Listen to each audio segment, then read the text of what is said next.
Health benefits associated with the regular physical activity. ಸುಮ್ಮನೆ basic information. Okay, regular ಆಗಿ physically active ಆಗಿರೋದ್ರಿಂದ or exercise ಮಾಡೋದ್ರಿಂದ. So ಇಲ್ಲಿ ನಾವು ಸ್ಪೆಸಿಫಿಕಲಿ ಎಕ್ಸಸೈಸ್ ಅಂತ ನೋಡ್ತಾ ಇಲ್ಲ, ಫಿಸಿಕಲ್ ಆಕ್ಟಿವಿಟೀಸ್ ಅಂತ ನೋಡ್ತಾ ಇದೀವಿ. ಓಕೆ, ಸೊ ರೆಗ್ಯುಲರ್ ಆಗಿ ನೀವು ಫಿಸಿಕಲಿ ಆಕ್ಟಿವ್ ಆಗಿರೋದ್ರಿಂದ ಆರ್ ಎಕ್ಸಸೈಸಸ್ಗಳನ್ನ ಮಾಡೋದ್ರಿಂದ ಏನೆಲ್ಲ ಹೆಲ್ತ್ ಬೆನಿಫಿಟ್ಸ್ ಇದೆ. Okay, children and adolescents ages 3 to 17 years. See general ಆಗಿ ಚಿಲ್ಡ್ರನ್ ಅಂಡ್ ಅಡೋಲಸೆಂಟ್ಸ್ ಡಿಫ್ರೆನ್ಸ್ ಏನು? ಚಿಲ್ಡ್ರನ್ ಅಂದ್ರೆ 3 to 12 years ಆರ್ 13 years ವರೆಗೂ ಚಿಲ್ಡ್ರನ್ ಅಂತ ಕರೀತಾರೆ. ಓಕೆ, ಸೊ ನೆಕ್ಸ್ಟ್ ಈ 13 to or 12 after 12 or after 13 to 18 years, so ಆ ಮಿಡ್ಲಲ್ಲಿ ಇರೋರ್ನ ಅಡೋಲಸೆಂಟ್ಸ್ ಅಂತ ಕರೆಯುವಂಥದ್ದು ಅಷ್ಟೇ. Okay, so children and adolescents ಅಂದ್ರೆ ಆ ಎರಡೂನು 18 ವರ್ಷದ ಕೆಳಗಡೆ ಅವರು. Okay, so children and adolescents ages 3 to 17 years, in between 3 and 17 years. See general ಆಗಿ 3 ಅಂತ ತಗೊಂಡಾಗ ಅವ್ರನ್ನ ಚಿಲ್ಡ್ರನ್ ಅಂತ ಕರೆಯಲ್ಲ, ಬೇಬೀಸ್ ಮಕ್ಕಳು ಈ ತರ ಕರೀತಾರೆ. ಜನರಲ್ ಆಗಿ ಚಿಲ್ಡ್ರನ್ ಅನ್ನೋದು after 6 to 12 years, something like that. But ಒಬ್ಬೊಬ್ರದ್ದು ಒಂದೊಂದ್ ತರ ನಂಬರ್ಗಳು ಇರುತ್ತೆ. ಬಟ್ ಇಲ್ಲಿ 3 to 17 years ಅಂತ ಕೊಟ್ಟಿದ್ದಾರೆ. So 3 to 17 years children and adolescents. So children and adolescents ಅಲ್ಲಿ ಏನೆಲ್ಲ ಹೆಲ್ತ್ ಬೆನಿಫಿಟ್ಸ್ ಇದೆ ರೆಗ್ಯುಲರ್ ಆಗಿ ಫಿಸಿಕಲಿ ಆಕ್ಟಿವ್ ಆಗಿರೋದ್ರಿಂದ ಆರ್ ಎಕ್ಸಸೈಸಸ್ ಗಳನ್ನ ಮಾಡೋದ್ರಿಂದ? Improved bone health. So the first benefit is improved bone health. Strengthens bones through mechanical loading, especially with the weight-bearing activities like jumping and running. So exercises ಅಥವಾ physically active ಆಗಿರೋದ್ರಿಂದ ನಿಮ್ಮ bone health improve ಆಗುತ್ತೆ. ನಿಮ್ಮ ಅಂದ್ರೆ ಇಲ್ಲಿ ನಾವು ಇವಾಗ specifically children and adolescents ನೋಡ್ತಾ ಇದೀವಿ. ಸೊ ಮಕ್ಕಳಲ್ಲಿ ಬೋನ್ ಹೆಲ್ತ್ ಇಂಪ್ರೂವ್ ಆಗುತ್ತೆ through mechanical loading. Mechanical loading ಅಂದ್ರೆ ಏನು? ಸಿ ಯಾವಾಗ್ಲೂ ಜಾಯಿಂಟ್ಸ್ ಮೇಲೆ ಸ್ಟ್ರೆಸ್ ಕ್ರಿಯೇಟ್ ಆಗ್ತಾ ಇರುತ್ತೆ, ರೈಟ್? ಬೋನ್ಸ್ ಮೇಲೆ ಸ್ಟ್ರೆಸ್ ಕ್ರಿಯೇಟ್ ಆಗ್ತಾ ಇರುತ್ತೆ.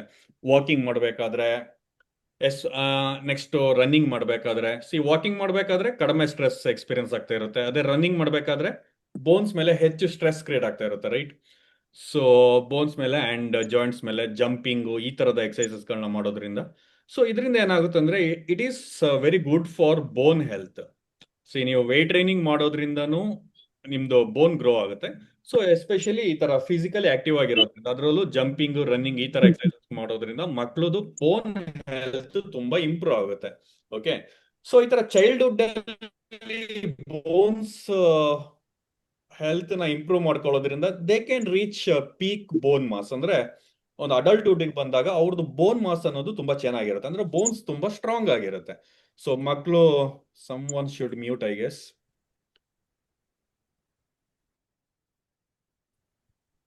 ಓಕೆ, ಯಾರಾದ್ರೂ ಮ್ಯೂಟ್ ಮಾಡ್ಕೊಂಡಿಲ್ಲ ಅಂದ್ರೆ ಮ್ಯೂಟ್ ಮಾಡ್ಕೊಳ್ಳಿ. ಓಕೆ, ಸೊ ಮಕ್ಕಳು ಅಡಲ್ಟ್ಹುಡ್ಗೆ ಬಂದಾಗ 18 ವರ್ಷ ದಾಟಿದಾಗ ಅವ್ರದ್ದು ಬೋನ್ ಹೆಲ್ತ್ ಅನ್ನೋದು ತುಂಬಾ ಚೆನ್ನಾಗಿರುತ್ತೆ, ಅಂದ್ರೆ ಬೋನ್ಸ್ ತುಂಬಾ ಸ್ಟ್ರಾಂಗ್ ಆಗಿರುತ್ತೆ.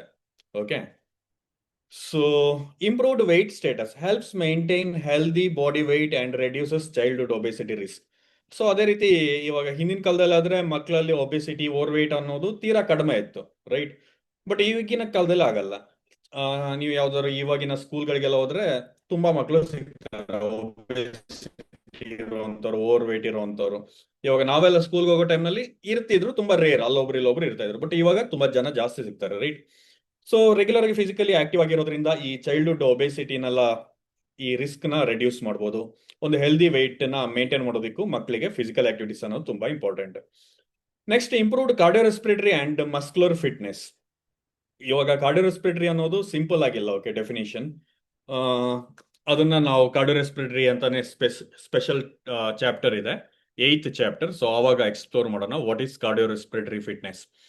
ಸೊ ಸಿಂಪಲ್ ಆಗಿ ಹೇಳೋದಾದ್ರೆ, ಇವಾಗ ಕಾರ್ಡಿಯೋರೆಸ್ಪಿರೇಟರಿ ಅಂದ್ರೆ ನಿಮ್ಮ cardiovascular system and respiratory system ಎಷ್ಟು ಎಫೆಕ್ಟಿವ್ ಆಗಿ ವರ್ಕ್ ಮಾಡ್ತಾ ಇರುತ್ತೆ, ಎಷ್ಟು ಎಫೆಕ್ಟಿವ್ ಆಗಿ ಆಕ್ಸಿಜನ್ ನ ಟಿಶ್ಯೂಸ್ಗೆ ಸಪ್ಲೈ ಮಾಡ್ತಾ ಇರುತ್ತೆ ಅನ್ನೋಂಥದ್ದು. Okay, so improved cardiorespiratory and muscular fitness. Muscular fitness ಅಂದ್ರೆ ಮಸಲ್ಸ್ ಸ್ಟ್ರೆಂಗ್ತ್, ಎಂಡ್ಯೂರೆನ್ಸ್ ಇವೆಲ್ಲನೂ ಮಕ್ಕಳಲ್ಲಿ ಇಂಪ್ರೂವ್ ಆಗ್ತಾ ಇರುತ್ತೆ. Enhances endurance. ಸೊ ಫಾರ್ ನಾವು ಎಂಡ್ಯೂರೆನ್ಸ್ ಅಂದ್ರೆ ಇಷ್ಟೇ, ನೀವು ಸಿಂಪಲ್ ಆಗಿ ಅರ್ಥ ಮಾಡ್ಕೊಳ್ಬಹುದು. ಸ್ಟ್ಯಾಮಿನಾ, ಎಂಡ್ಯೂರೆನ್ಸ್ ಅಂದ್ರೆ ಸ್ಟ್ಯಾಮಿನಾ. ಇವಾಗ ಓಡಬೇಕು, ತುಂಬಾ ವಾಕ್ ಮಾಡಬೇಕು ಅಂದಾಗ ನಿಮಗೆ ಸ್ಟ್ಯಾಮಿನಾ ಬೇಕು, ರೈಟ್? ನಾರ್ಮಲ್ ಆಗಿ ನಾವು ರೆಗ್ಯುಲರ್ ಆಗಿ ಯೂಸ್ ಮಾಡುವಂತ ವರ್ಡ್ ಸ್ಟ್ಯಾಮಿನಾ.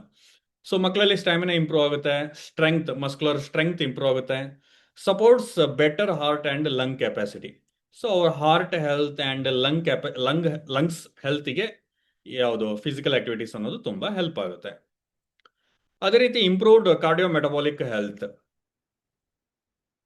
ಕಾರ್ಡಿಯೋಮೆಟಬಾಲಿಕ್ ಹೆಲ್ತ್ ಅಂದ್ರೆ again cardiovascular system and metabolic system health ಅನ್ನೋದು ಜೊತೆಗೆ ಇಂಪ್ರೂವ್ ಆಗುತ್ತೆ.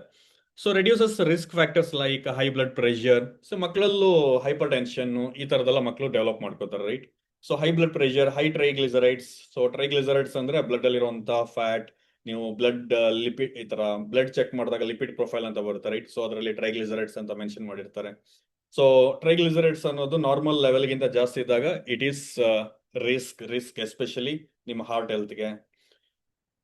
High triglycerides and insulin resistance even in children. So insulin resistance, so ಈ ವರ್ಡ್ನ ಇತ್ತೀಚೆಗೆ ಡೆಫಿನೆಟ್ಲಿ ನೀವೆಲ್ಲರೂ ಕೇಳಿರ್ತೀರಿ, right? Insulin resistance. What is insulin resistance? Insulin resistance ಅಂದ್ರೆ ತುಂಬಾ ಸಿಂಪಲ್. ನಿಮ್ಮ ಶುಗರ್ನ ಕಂಟ್ರೋಲ್ ಮಾಡೋದಕ್ಕೆ ಪ್ಯಾಂಕ್ರಿಯಾಸ್ ಬೀಟಾ ಸೆಲ್ಸ್ ಇಂದ ಇನ್ಸುಲಿನ್ ಅನ್ನೋ ಒಂದು ಹಾರ್ಮೋನ್ ರಿಲೀಸ್ ಆಗುತ್ತೆ. ಸೊ ಬ್ಲಡ್ ಅಲ್ಲಿ ಇರುವಂತ ಶುಗರ್ ಅಥವಾ ಗ್ಲೂಕೋಸ್ನ ಟಿಶ್ಯೂಸ್ಗೆ ಟ್ರಾನ್ಸ್ಪೋರ್ಟ್ ಮಾಡೋದಕ್ಕೆ ಯಾವುದು ಇನ್ಸುಲಿನ್ ಅನ್ನೋದು ತುಂಬಾ important. Okay, so insulin resistance ಅಂದ್ರೆ ಟಿಶ್ಯೂಸ್ ರೆಸಿಸ್ಟ್ ಮಾಡ್ತಾ ಇರುತ್ತೆ, ಪ್ರಾಪರ್ ಆಗಿ ರೆಸ್ಪಾಂಡ್ ಮಾಡ್ತಾ ಇರೋದಿಲ್ಲ. ಸೊ ದಟ್ ಏನಾಗುತ್ತೆ, ಶುಗರ್ ಲೆವೆಲ್ ಬ್ಲಡ್ ಅಲ್ಲೇ ಉಳ್ಕೊಳ್ಳುವಂತ ಚಾನ್ಸಸ್ ಇರುತ್ತೆ. Okay, because of insulin resistance.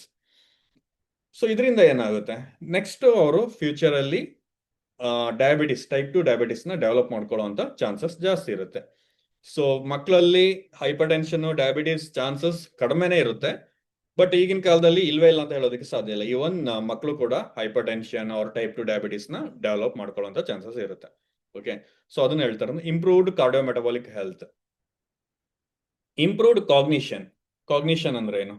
ಬೂಸ್ಟ್ಸ್ concentration, memory and academic performance, increasing blood flow and brain activity.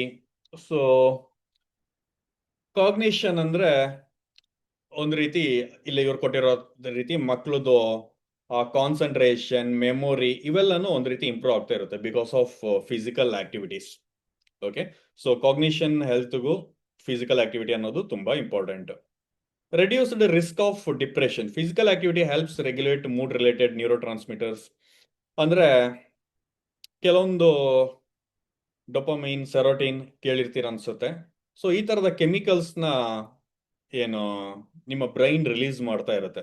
Okay, so ಇದರಿಂದ ಏನಾಗುತ್ತೆ ಅಂದ್ರೆ ಆಂಗ್ಸೈಟಿ, ಡಿಪ್ರೆಷನ್ ಇವೆಲ್ಲನೂ ಕಡಿಮೆ ಆಗ್ತಾ ಹೋಗುತ್ತೆ. ಸೊ ಅದನ್ನ ಹೇಳ್ತಾರೆ reducing anxiety and depression symptoms. So because of physical activities ಮಕ್ಕಳಲ್ಲಿ ಕಾಗ್ನಿಷನ್ ಹೆಲ್ತ್ ಇಂಪ್ರೂವ್ ಆಗುತ್ತೆ. ಸೊ ಅವರು ಅಕಾಡೆಮಿಕಲಿ, ಸೊ ಅವರು ಸ್ಕೂಲು ಕಾಲೇಜಲ್ಲೂ ಅವ್ರ ಪರ್ಫಾರ್ಮೆನ್ಸ್ ಇಂಪ್ರೂವ್ ಆಗುತ್ತೆ, ಅವ್ರದ್ದು ಮೆಮೊರಿ ಇಂಪ್ರೂವ್ ಆಗಿರುತ್ತೆ, ಕಾನ್ಸಂಟ್ರೇಷನ್ ಇಂಪ್ರೂವ್ ಆಗಿರುತ್ತೆ. ಸೊ ಜೊತೆಗೆ ರಿಡ್ಯೂಸ್ಡ್ ರಿಸ್ಕ್ ಆಫ್ ಡಿಪ್ರೆಷನ್, ಮಕ್ಕಳಲ್ಲೂ ಈ ಡಿಪ್ರೆಷನ್ ಈ ತರದ ಚಾನ್ಸಸ್ಗಳೆಲ್ಲ ಕಡಿಮೆ ಆಗುತ್ತೆ. So that is children and adolescents. Next adults and older adults. So adults and older adults, so ಹೆಚ್ಚೇನು ಡಿಫ್ರೆನ್ಸ್ ಏನು ಇರೋದಿಲ್ಲ. ಬೆನಿಫಿಟ್ಸ್ ಏನು ಅಂತ ತಗೊಂಡಾಗ ಅಡಲ್ಟ್ಸ್ ಅಂದ್ರೆ ಯಾರು? 18 ವರ್ಷ ದಾಟಿರೋರು. ಓಕೆ, ಓಲ್ಡರ್ ಅಡಲ್ಟ್ಸ್ ಅಂದ್ರೆ ಯಾರು? ಓಲ್ಡರ್ ಅಡಲ್ಟ್ಸ್ ಅಂದ್ರೆ ಕೆಲವೊಬ್ರ ಪ್ರಕಾರ 60 ವರ್ಷ ದಾಟಿರೋರು ಓಲ್ಡರ್ ಅಡಲ್ಟ್ಸ್. ಅಂಡ್ ಏಸ್ ಅಲ್ಲಿ ಐ ಗೆಸ್ 65 ಇಯರ್ಸ್ ದಾಟಿರೋರ್ನ ಇವರು ಓಲ್ಡರ್ ಅಡಲ್ಟ್ಸ್ ಅಂತ ಕನ್ಸಿಡರ್ ಮಾಡ್ತಾರೆ ಅನ್ಸುತ್ತೆ. I don't remember. ಈ ಸ್ಪೆಷಲ್ ಪಾಪ್ಯುಲೇಷನ್ ಚಾಪ್ಟರ್ ಅದಕ್ಕಂತಾನೆ ಸಪರೇಟ್ ಇದೆ, ಅದ್ರಲ್ಲಿ ನೋಡೋಣ. So adults and older adults. Physical health benefits, lower risk of all life expectancy.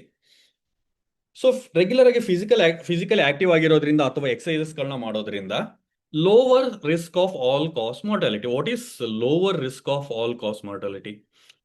ತುಂಬಾ ಸಿಂಪಲ್. ಬೇರೆ ಬೇರೆ ಕಾರಣಗಳಿಂದ ಡೆತ್ ಆಗುತ್ತೆ, ರೈಟ್? ಸೊ ಅವೆಲ್ಲನೂ ಕಡಿಮೆ ಆಗುತ್ತೆ ಅಂತ ಹೇಳ್ತಾ ಇರೋಂಥದ್ದಷ್ಟೇ. ಸೊ ಡಯಾಬಿಟಿಸ್, ಹೈಪರ್ ಟೆನ್ಷನ್ ಈ ತರ ಎಲ್ಲ ಬಂದು ಈ ಅರ್ಲಿ ಏಜ್ ಅಲ್ಲಿ ಜನ ಸಾಯ್ತಾರೆ, ಕರೆಕ್ಟ್? ಸೊ ಅದು ರೆಡ್ಯೂಸ್ ಆಗುತ್ತೆ ಅಂತ ಹೇಳ್ತಾ ಇರೋಂಥದ್ದು. Lower risk of all cause mortality. Regular exercise is linked with longer life expectancy. So ಅವ್ರದ್ದು ಲೈಫ್ ಅನ್ನೋದು ಏನು ಮುಂದಕ್ಕೆ ಹೋಗ್ತಾ ಇರುತ್ತೆ, ಅಂದ್ರೆ ಬೇಗ ಸಾಯಲ್ಲ ಅಂತ ಹೇಳ್ತಾ ಇರೋದು ಅಷ್ಟೇ, ತುಂಬಾ ಸಿಂಪಲ್ ಆಗಿ ಹೇಳೋದಾದ್ರೆ. Lower risk of cardiovascular disease. So cardiovascular disease reduces. Cardiovascular disease ಅಂದ್ರೆ ಕಾರ್ಡಿಯೋವಾಸ್ಕ್ಯುಲರ್ ಸಿಸ್ಟಮ್ಗೆ ಸಂಬಂಧಪಟ್ಟಿರುವಂಥದ್ದು, ಮುಖ್ಯವಾಗಿ ಆರ್ಟರೀಸ್ ಆಗಿರ್ಬೋದು, ಹಾರ್ಟ್ ಆಗಿರ್ಬೋದು, ಮೈನ್ ಆಗಿ ಹಾರ್ಟ್ ಅಂತಾನೆ ತಗೊಳ್ಳಿ. Reduces heart disease and stroke risk by improving blood circulation.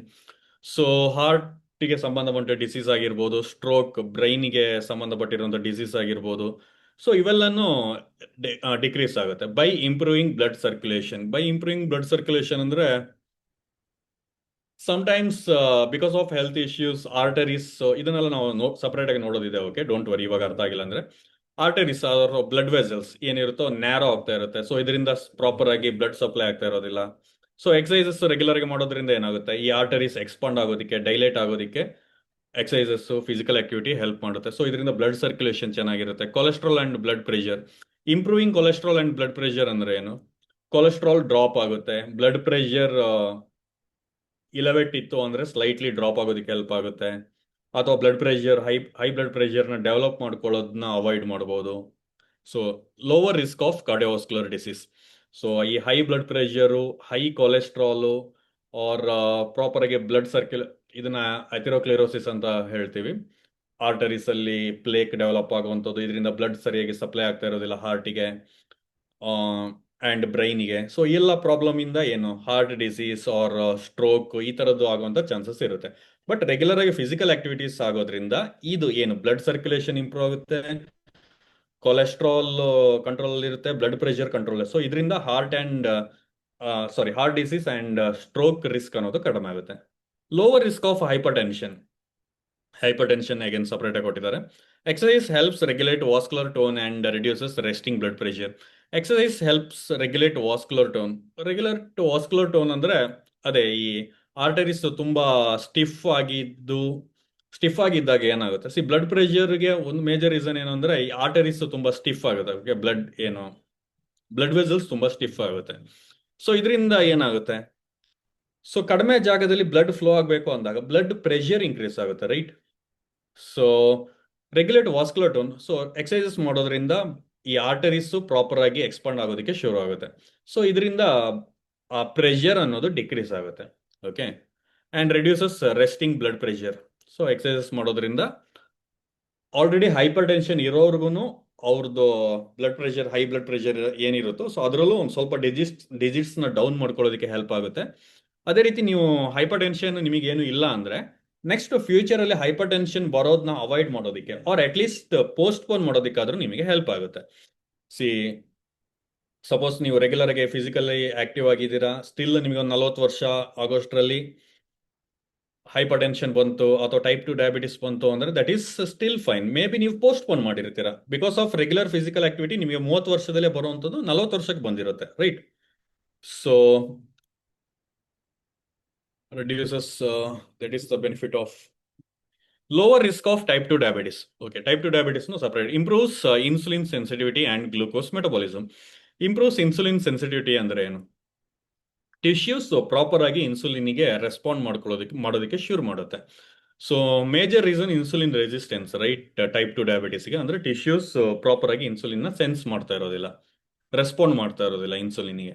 So regular ಆಗಿ ಎಕ್ಸಸೈಸಸ್ ಮಾಡೋದ್ರಿಂದ ಟಿಶ್ಯೂಸ್ ಮೊದಲಿಗಿಂತ ಬೆಟರ್ ಆಗಿ ರೆಸ್ಪಾಂಡ್ ಮಾಡೋದಕ್ಕೆ ಶುರು ಆಗುತ್ತೆ. ಸೊ ಟಿಶ್ಯೂಸ್ ಬೆಟರ್ ಆಗಿ ರೆಸ್ಪಾಂಡ್ ಮಾಡೋದ್ರಿಂದ ಏನಾಗುತ್ತೆ, ಸೊ ಬ್ಲಡ್ ಅಲ್ಲಿರುವಂತ ಗ್ಲೂಕೋಸ್ನ ಟಿಶ್ಯೂಸ್ ಪ್ರಾಪರ್ ಆಗಿ, ಮೈನ್ಲಿ ಮಸಲ್ಸ್ ಪ್ರಾಪರ್ ಆಗಿ ಅಬ್ಸಾರ್ಬ್ ಮಾಡ್ಕೊಳ್ಳುತ್ತೆ.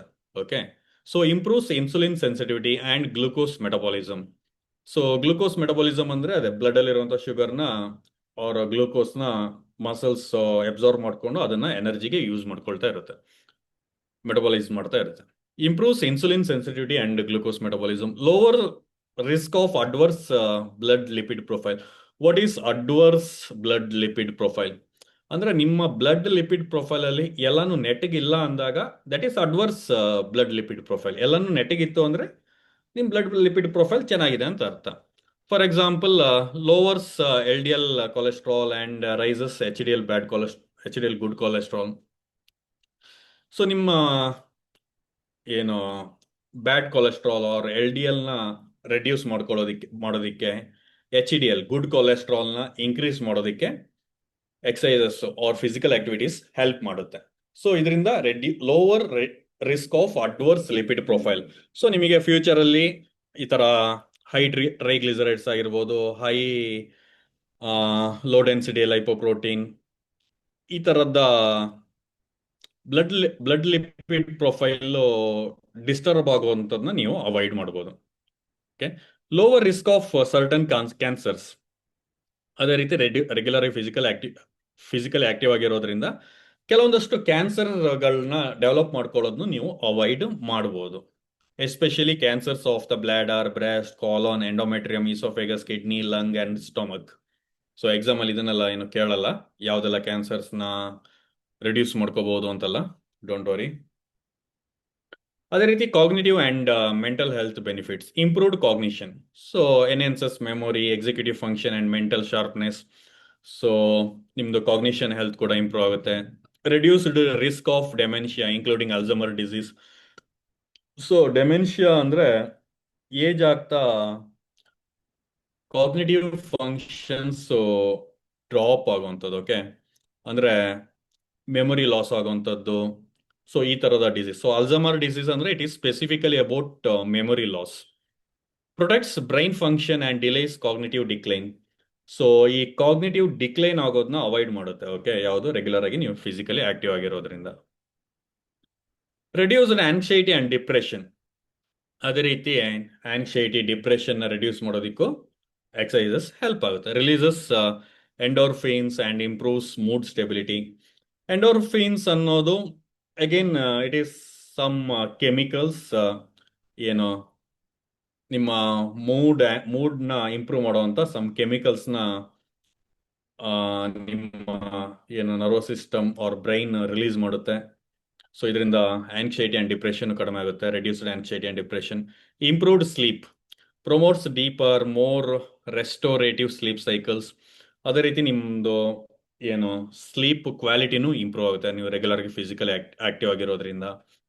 ಸ್ಲೀಪ್ ಕ್ವಾಲಿಟಿ ಇಂಪ್ರೂವ್ ಆಗೋದಕ್ಕೆ ಮೇಜರ್ ಏನು ರೀಸನ್ ಆರ್ ಮುಖ್ಯವಾಗಿ ಬೇಕಾಗಿರುವಂಥದ್ದು ಫಿಸಿಕಲ್ ಟಯರ್ಡ್ನೆಸ್. ಓಕೆ, ನೀವು ಫಿಸಿಕಲಿ ತುಂಬಾ ಟಯರ್ಡ್ ಆಗಿದ್ದೀರಾ, ಸೊ ಫಿಸಿಕಲಿ ನೀವು ಎಕ್ಸಸೈಸಸ್ ಎಲ್ಲ ಮಾಡಿ ಟಯರ್ಡ್ ಆಗಿದ್ದೀರಾ ಅಂದ್ರೆ ನಿಮ್ದು ಸ್ಲೀಪ್ ಕ್ವಾಲಿಟಿ ಡೆಫಿನೆಟ್ಲಿ ಇಂಪ್ರೂವ್ ಆಗೇ ಆಗುತ್ತೆ. Improved sleep. Weight management and metabolic benefits. Slowed or reduced weight gains, maintains energy balance over time. ಅದೇ ರೀತಿ ವೇಟ್ ಗೇನ್ ಆಗೋದನ್ನು ಅವಾಯ್ಡ್ ಮಾಡೋದಕ್ಕೆ physical activities important. Weight loss, exercise amplifies caloric expenditure. ಇದೆಲ್ಲ basic ನಿಮಗೆ ಗೊತ್ತಿದೆ ಅಂತ ಅನ್ಕೋತೀನಿ. ಎಕ್ಸಸೈಸ್ ಮಾಡೋದ್ರಿಂದ ಏನಾಗುತ್ತೆ, ಅಥವಾ ಫಿಸಿಕಲಿ ತುಂಬಾ ಆಕ್ಟಿವ್ ಆಗಿರೋದ್ರಿಂದ ಏನಾಗುತ್ತೆ, ನೀವು ಹೆಚ್ಚು ಕ್ಯಾಲೋರೀಸ್ನ ಬರ್ನ್ ಮಾಡುತ್ತೆ, ರೈಟ್? ಸೊ ಅದು ನಿಮಗೆ ವೇಟ್ನ ಮ್ಯಾನೇಜ್ ಮಾಡೋದಕ್ಕೆ ಅಥವಾ ವೇಟ್ ಗೇನ್ ಆಗೋದನ್ನ ಅವಾಯ್ಡ್ ಮಾಡೋದಕ್ಕೆ ಹೆಲ್ಪ್ ಆಗುತ್ತೆ. ಪ್ರಿವೆನ್ಷನ್ ಆಫ್ ವೇಟ್ ರೀಗೈನ್ ಅಂದ್ರೆ ಏನು? ವೇಟ್ ರೀಗೈನ್ ಅಂದ್ರೆ ನೀವು ಒಂದ್ಸರಿ ವೇಟ್ ಲಾಸ್ ಆದ್ಮೇಲೆ ಮತ್ತೆ ವೆಯ್ಟ್ ಗೇನ್ ಆಗುವಂತ ಚಾನ್ಸಸ್ ಇರುತ್ತೆ, ರೈಟ್? ಬಟ್ ಫಿಸಿಕಲಿ ಆಕ್ಟಿವ್ ಆಗಿರೋದ್ರಿಂದ, ಎಕ್ಸಸೈಸಸ್ ಮಾಡೋದ್ರಿಂದ ವೆಯ್ಟ್ ರೀಗೈನ್ ನೀವು ಅವಾಯ್ಡ್ ಮಾಡಬಹುದು. ಸೊ ಅದನ್ನ ಹೇಳ್ತಾ ಇದ್ದಾರೆ ಅಷ್ಟೇ. Helps maintain lost weight through higher energy expenditure and metabolic rate. Musculoskeletal and functional benefits. Improved bone health. So again ಇದನ್ನ ಆಲ್ರೆಡಿ ಹೇಳಿದೆ. Weight bearing exercises strengthen bones, reducing risk of osteoporosis. So osteoporosis ಏನು ಅನ್ನೋದನ್ನ ನಾವು future ಅಲ್ಲಿ ನೋಡ್ತೀವಿ. So simple ಆಗಿ ಹೇಳೋದ್ರೆ osteoporosis ಅಂದ್ರೆ ಬೋನ್ disease. Okay, so ಬೋನ್ ತುಂಬಾ ವೀಕ್ ಆಗುವಂಥದ್ದು, ಫ್ರಾಗೈಲ್ ಆಗುವಂಥದ್ದು ಅಂತ ಹೇಳ್ತೀವಿ, ರೈಟ್? ಸೊ ಬೋನ್ಸ್ ಅಲ್ಲಿ ದ ಮಿನರಲ್ ಡೆನ್ಸಿಟಿ ಕಡಿಮೆ ಆಗ್ತಾ ಇರುತ್ತೆ, ಬೋನ್ ಡೆನ್ಸಿಟಿ ಕಡಿಮೆ ಆಗ್ತಾ ಇರುತ್ತೆ. ಸೊ ಇದರಿಂದ ಬೋನ್ಸ್ ತುಂಬಾ ವೀಕ್ ಆಗ್ತಾ ಇರುತ್ತೆ. ಸೊ ಬೋನ್ಸ್ ವೀಕ್ ಆಗೋದ್ರಿಂದ ಪ್ರಾಬ್ಲಮ್ ಏನು? ಈಸಿಯಾಗಿ ಫ್ರಾಕ್ಚರ್ ಆಗುವಂತ ಚಾನ್ಸಸ್ ಇರುತ್ತೆ. ಸುಮ್ಮನೆ ಬಿದ್ದು ಕೆಲವೊಬ್ರು ಏಜ್ ಆಗಿರೋರು ನೋಡಿರ್ತಾರೆ, ರೈಟ್? ಸುಮ್ಮನೆ ಮನೆ ಒಳಗಡೆನೆ ಬಿದ್ದು ಫ್ರಾಕ್ಚರ್ ಮಾಡ್ಕೊಳ್ಳೋದು, ಈ 60 ವರ್ಷ ದಾಟಿರೋರು. ಸೊ ರೀಸನ್ ಏನು? ಇವಾಗ ನೀವು ಮನೆ ಒಳಗಡೆ ಏನಾದ್ರು ಜಾರ್ ಬಿದ್ರೆ ಏಟ್ ಆಗ್ಬೋದು, ಬಟ್ ಫ್ರಾಕ್ಚರ್ ಆಗುವಂತ ಚಾನ್ಸಸ್ ತುಂಬಾ ಕಡಿಮೆ ಇರುತ್ತೆ. ಬಟ್ ಏಜ್ ಆಗಿರೋರು ಮನೆ ಒಳಗಡೆ ಬಿದ್ದಾಗ್ಲೂ ಬೋನ್ ಫ್ರಾಕ್ಚರ್ ಮಾಡ್ಕೊಳ್ಳುವಂತ ಚಾನ್ಸಸ್ ಇರುತ್ತೆ, ಬಿಕಾಸ್ ಬೋನ್ಸ್ ತುಂಬಾ ವೀಕ್ ಆಗಿರುತ್ತೆ. Improved physical function enhances balance, coordination and strength, crucial for daily activities. So ಇದು ಮುಖ್ಯವಾಗಿ ಓಲ್ಡರ್ ಅಡಲ್ಟ್ಸ್ ಗೆ ಅಪ್ಲೈ ಆಗುವಂಥದ್ದು. ಓಲ್ಡರ್ ಅಡಲ್ಟ್ಸ್ ಅಲ್ಲಿ ಅಂದ್ರೆ ವಯಸ್ಸಾಗಿರೋರಲ್ಲಿ ಅವ್ರದ್ದು balance, coordination and strength. Coordination ಅಂದ್ರೆ the coordination between the muscles and your nervous system or your brain. And strength ಅಂದ್ರೆ muscular strength, crucial for daily so daily ಆಕ್ಟಿವಿಟೀಸ್ಗೆ balance, strength coordination ಇವೆಲ್ಲ important, right? Lower risk of falls and injuries, older adults. So ಇಲ್ಲಿ ಅಲ್ಲಿ ಇವ್ರದ್ದು concept ಅಲ್ಲಿ, ಇವ್ರದ್ದು chapter ಅಲ್ಲಿ, ಇನ್ನೊಂದು chapter ಅಲ್ಲಿ ಇವ್ರು ಏನ್ ಹೇಳ್ತಾರೆ ಅಂದ್ರೆ, ವಯಸ್ಸಾಗಿರೋರು ಎಸ್ಪೆಷಲಿ 60 ವರ್ಷ ಅಥವಾ 65 ವರ್ಷ ದಾಟಿರೋರಲ್ಲಿ ತುಂಬಾ ಜನ ಬಿದ್ದು ಇಂಜುರೀಸ್ಗಳನ್ನ ಮಾಡ್ಕೋತಾರಂತೆ. That is true also. ನೀವು ನಿಮ್ಮ ಫ್ಯಾಮಿಲಿನಲ್ಲಿ ಕೇಳಿರ್ತೀರ, ರೈಟ್? ಸುಮ್ಮನೆ ಏನೋ ಹೊರಗಡೆ ವಾಕಿಂಗ್ ಹೋಗಿದ್ರು, ಸೊ ಅವಾಗೇನೋ ಸ್ವಲ್ಪ ಜಾರಿ ಬಿದ್ದುಬಿಟ್ರು, ಸೊ ಸ್ವಲ್ಪ ಏಟ್ ಮಾಡ್ಕೊಂಡಿದ್ದಾರೆ, ಈ ಥರದ್ದೆಲ್ಲ ಕೇಳಿರ್ತಾರೆ, ರೈಟ್? ಸೊ ವಯಸ್ಸಾಗಿರೋರಲ್ಲಿ ಆ ಥರ ಅವರು ಬಿದ್ದು ಏಟ್ ಮಾಡ್ಕೊಳ್ಳೋಂಥ ಚಾನ್ಸಸ್ ಜಾಸ್ತಿ ಇರುತ್ತೆ. ಯಾಕಂದರೆ ಮಸ್ಕ್ಯುಲರ್ ಸ್ಟ್ರೆಂತ್ ಕಡಿಮೆ ಇರುತ್ತೆ, ಬ್ಯಾಲೆನ್ಸ್ ಕಡಿಮೆ ಇರುತ್ತೆ. ಒಂದು ಸ್ವಲ್ಪ ಸ್ಲಿಪ್ ಆದರೂ ಅವ್ರು ಬಿದ್ದೋಗುವಂಥ ಚಾನ್ಸಸ್ ಇರುತ್ತೆ. ಇವಾಗ ನೀವೆಲ್ಲ ಜಿಮ್ ಎಲ್ಲ ಮಾಡಿರ್ತೀರ, ಹೆಲ್ದಿ ಆಗಿರ್ತೀರಾ, ಬಾಡಿನ ಇಮಿಡಿಯೇಟ್ ಬ್ಯಾಲೆನ್ಸ್ ಮಾಡ್ಕೋತೀರಾ, ಅಷ್ಟು ಈಸಿಯಾಗಿ ನೀವು ಬೀಳಲ್ಲ. ಸುಮ್ಮನೆ ವಾಕ್ ಮಾಡೋ ಟೈಮ್ನಲ್ಲಂತೂ ನೀವು ಬೀಳೋದಕ್ಕೆ ಚಾನ್ಸೇ ಇರಲ್ಲ, right? So build stability and muscle endurance, reducing fall related injuries. So regular ಆಗಿ ಫಿಸಿಕಲಿ ಆಕ್ಟಿವ್ ಆಗಿರೋದ್ರಿಂದ ವಯಸ್ಸಾಗಿರೋರು ಸುಮ್ಮನೆ ನಡ್ಕೊಂಡು ಹೋಗ್ಬೇಕಾದ್ರೆ ಅಲ್ಲಿ ಇಲ್ಲಿ ಬಿದ್ದು ಏಟ್ ಮಾಡ್ಕೊಳ್ಳೋದು, ಇದನ್ನೆಲ್ಲ ಅವರು ಅವಾಯ್ಡ್ ಮಾಡ್ಬೋದು. ಆ ಥರದ ರಿಸ್ಕ್ ಅನ್ನೋದು ಕಡಿಮೆ ಆಗುತ್ತೆ. Quality of life, improved quality of life. Physical activity enhances energy level, self estimate, independence and social well being. So quality of life ಅಂದರೆ ನಿಮ್ಮದು ಎಸ್ಪೆಷಲಿ ಇದನ್ನು ವಯಸ್ಸಾಗಿರೋರಿಗೆ ಅಪ್ಲೈ ಆಗುವಂಥ, ಅಂದರೆ ಒಂದು ಸ್ವಲ್ಪ ಓಲ್ಡರ್ ಅಡಲ್ಟ್ಸ್ಗೆ ಅಪ್ಲೈ ಆಗುವಂಥದ್ದು.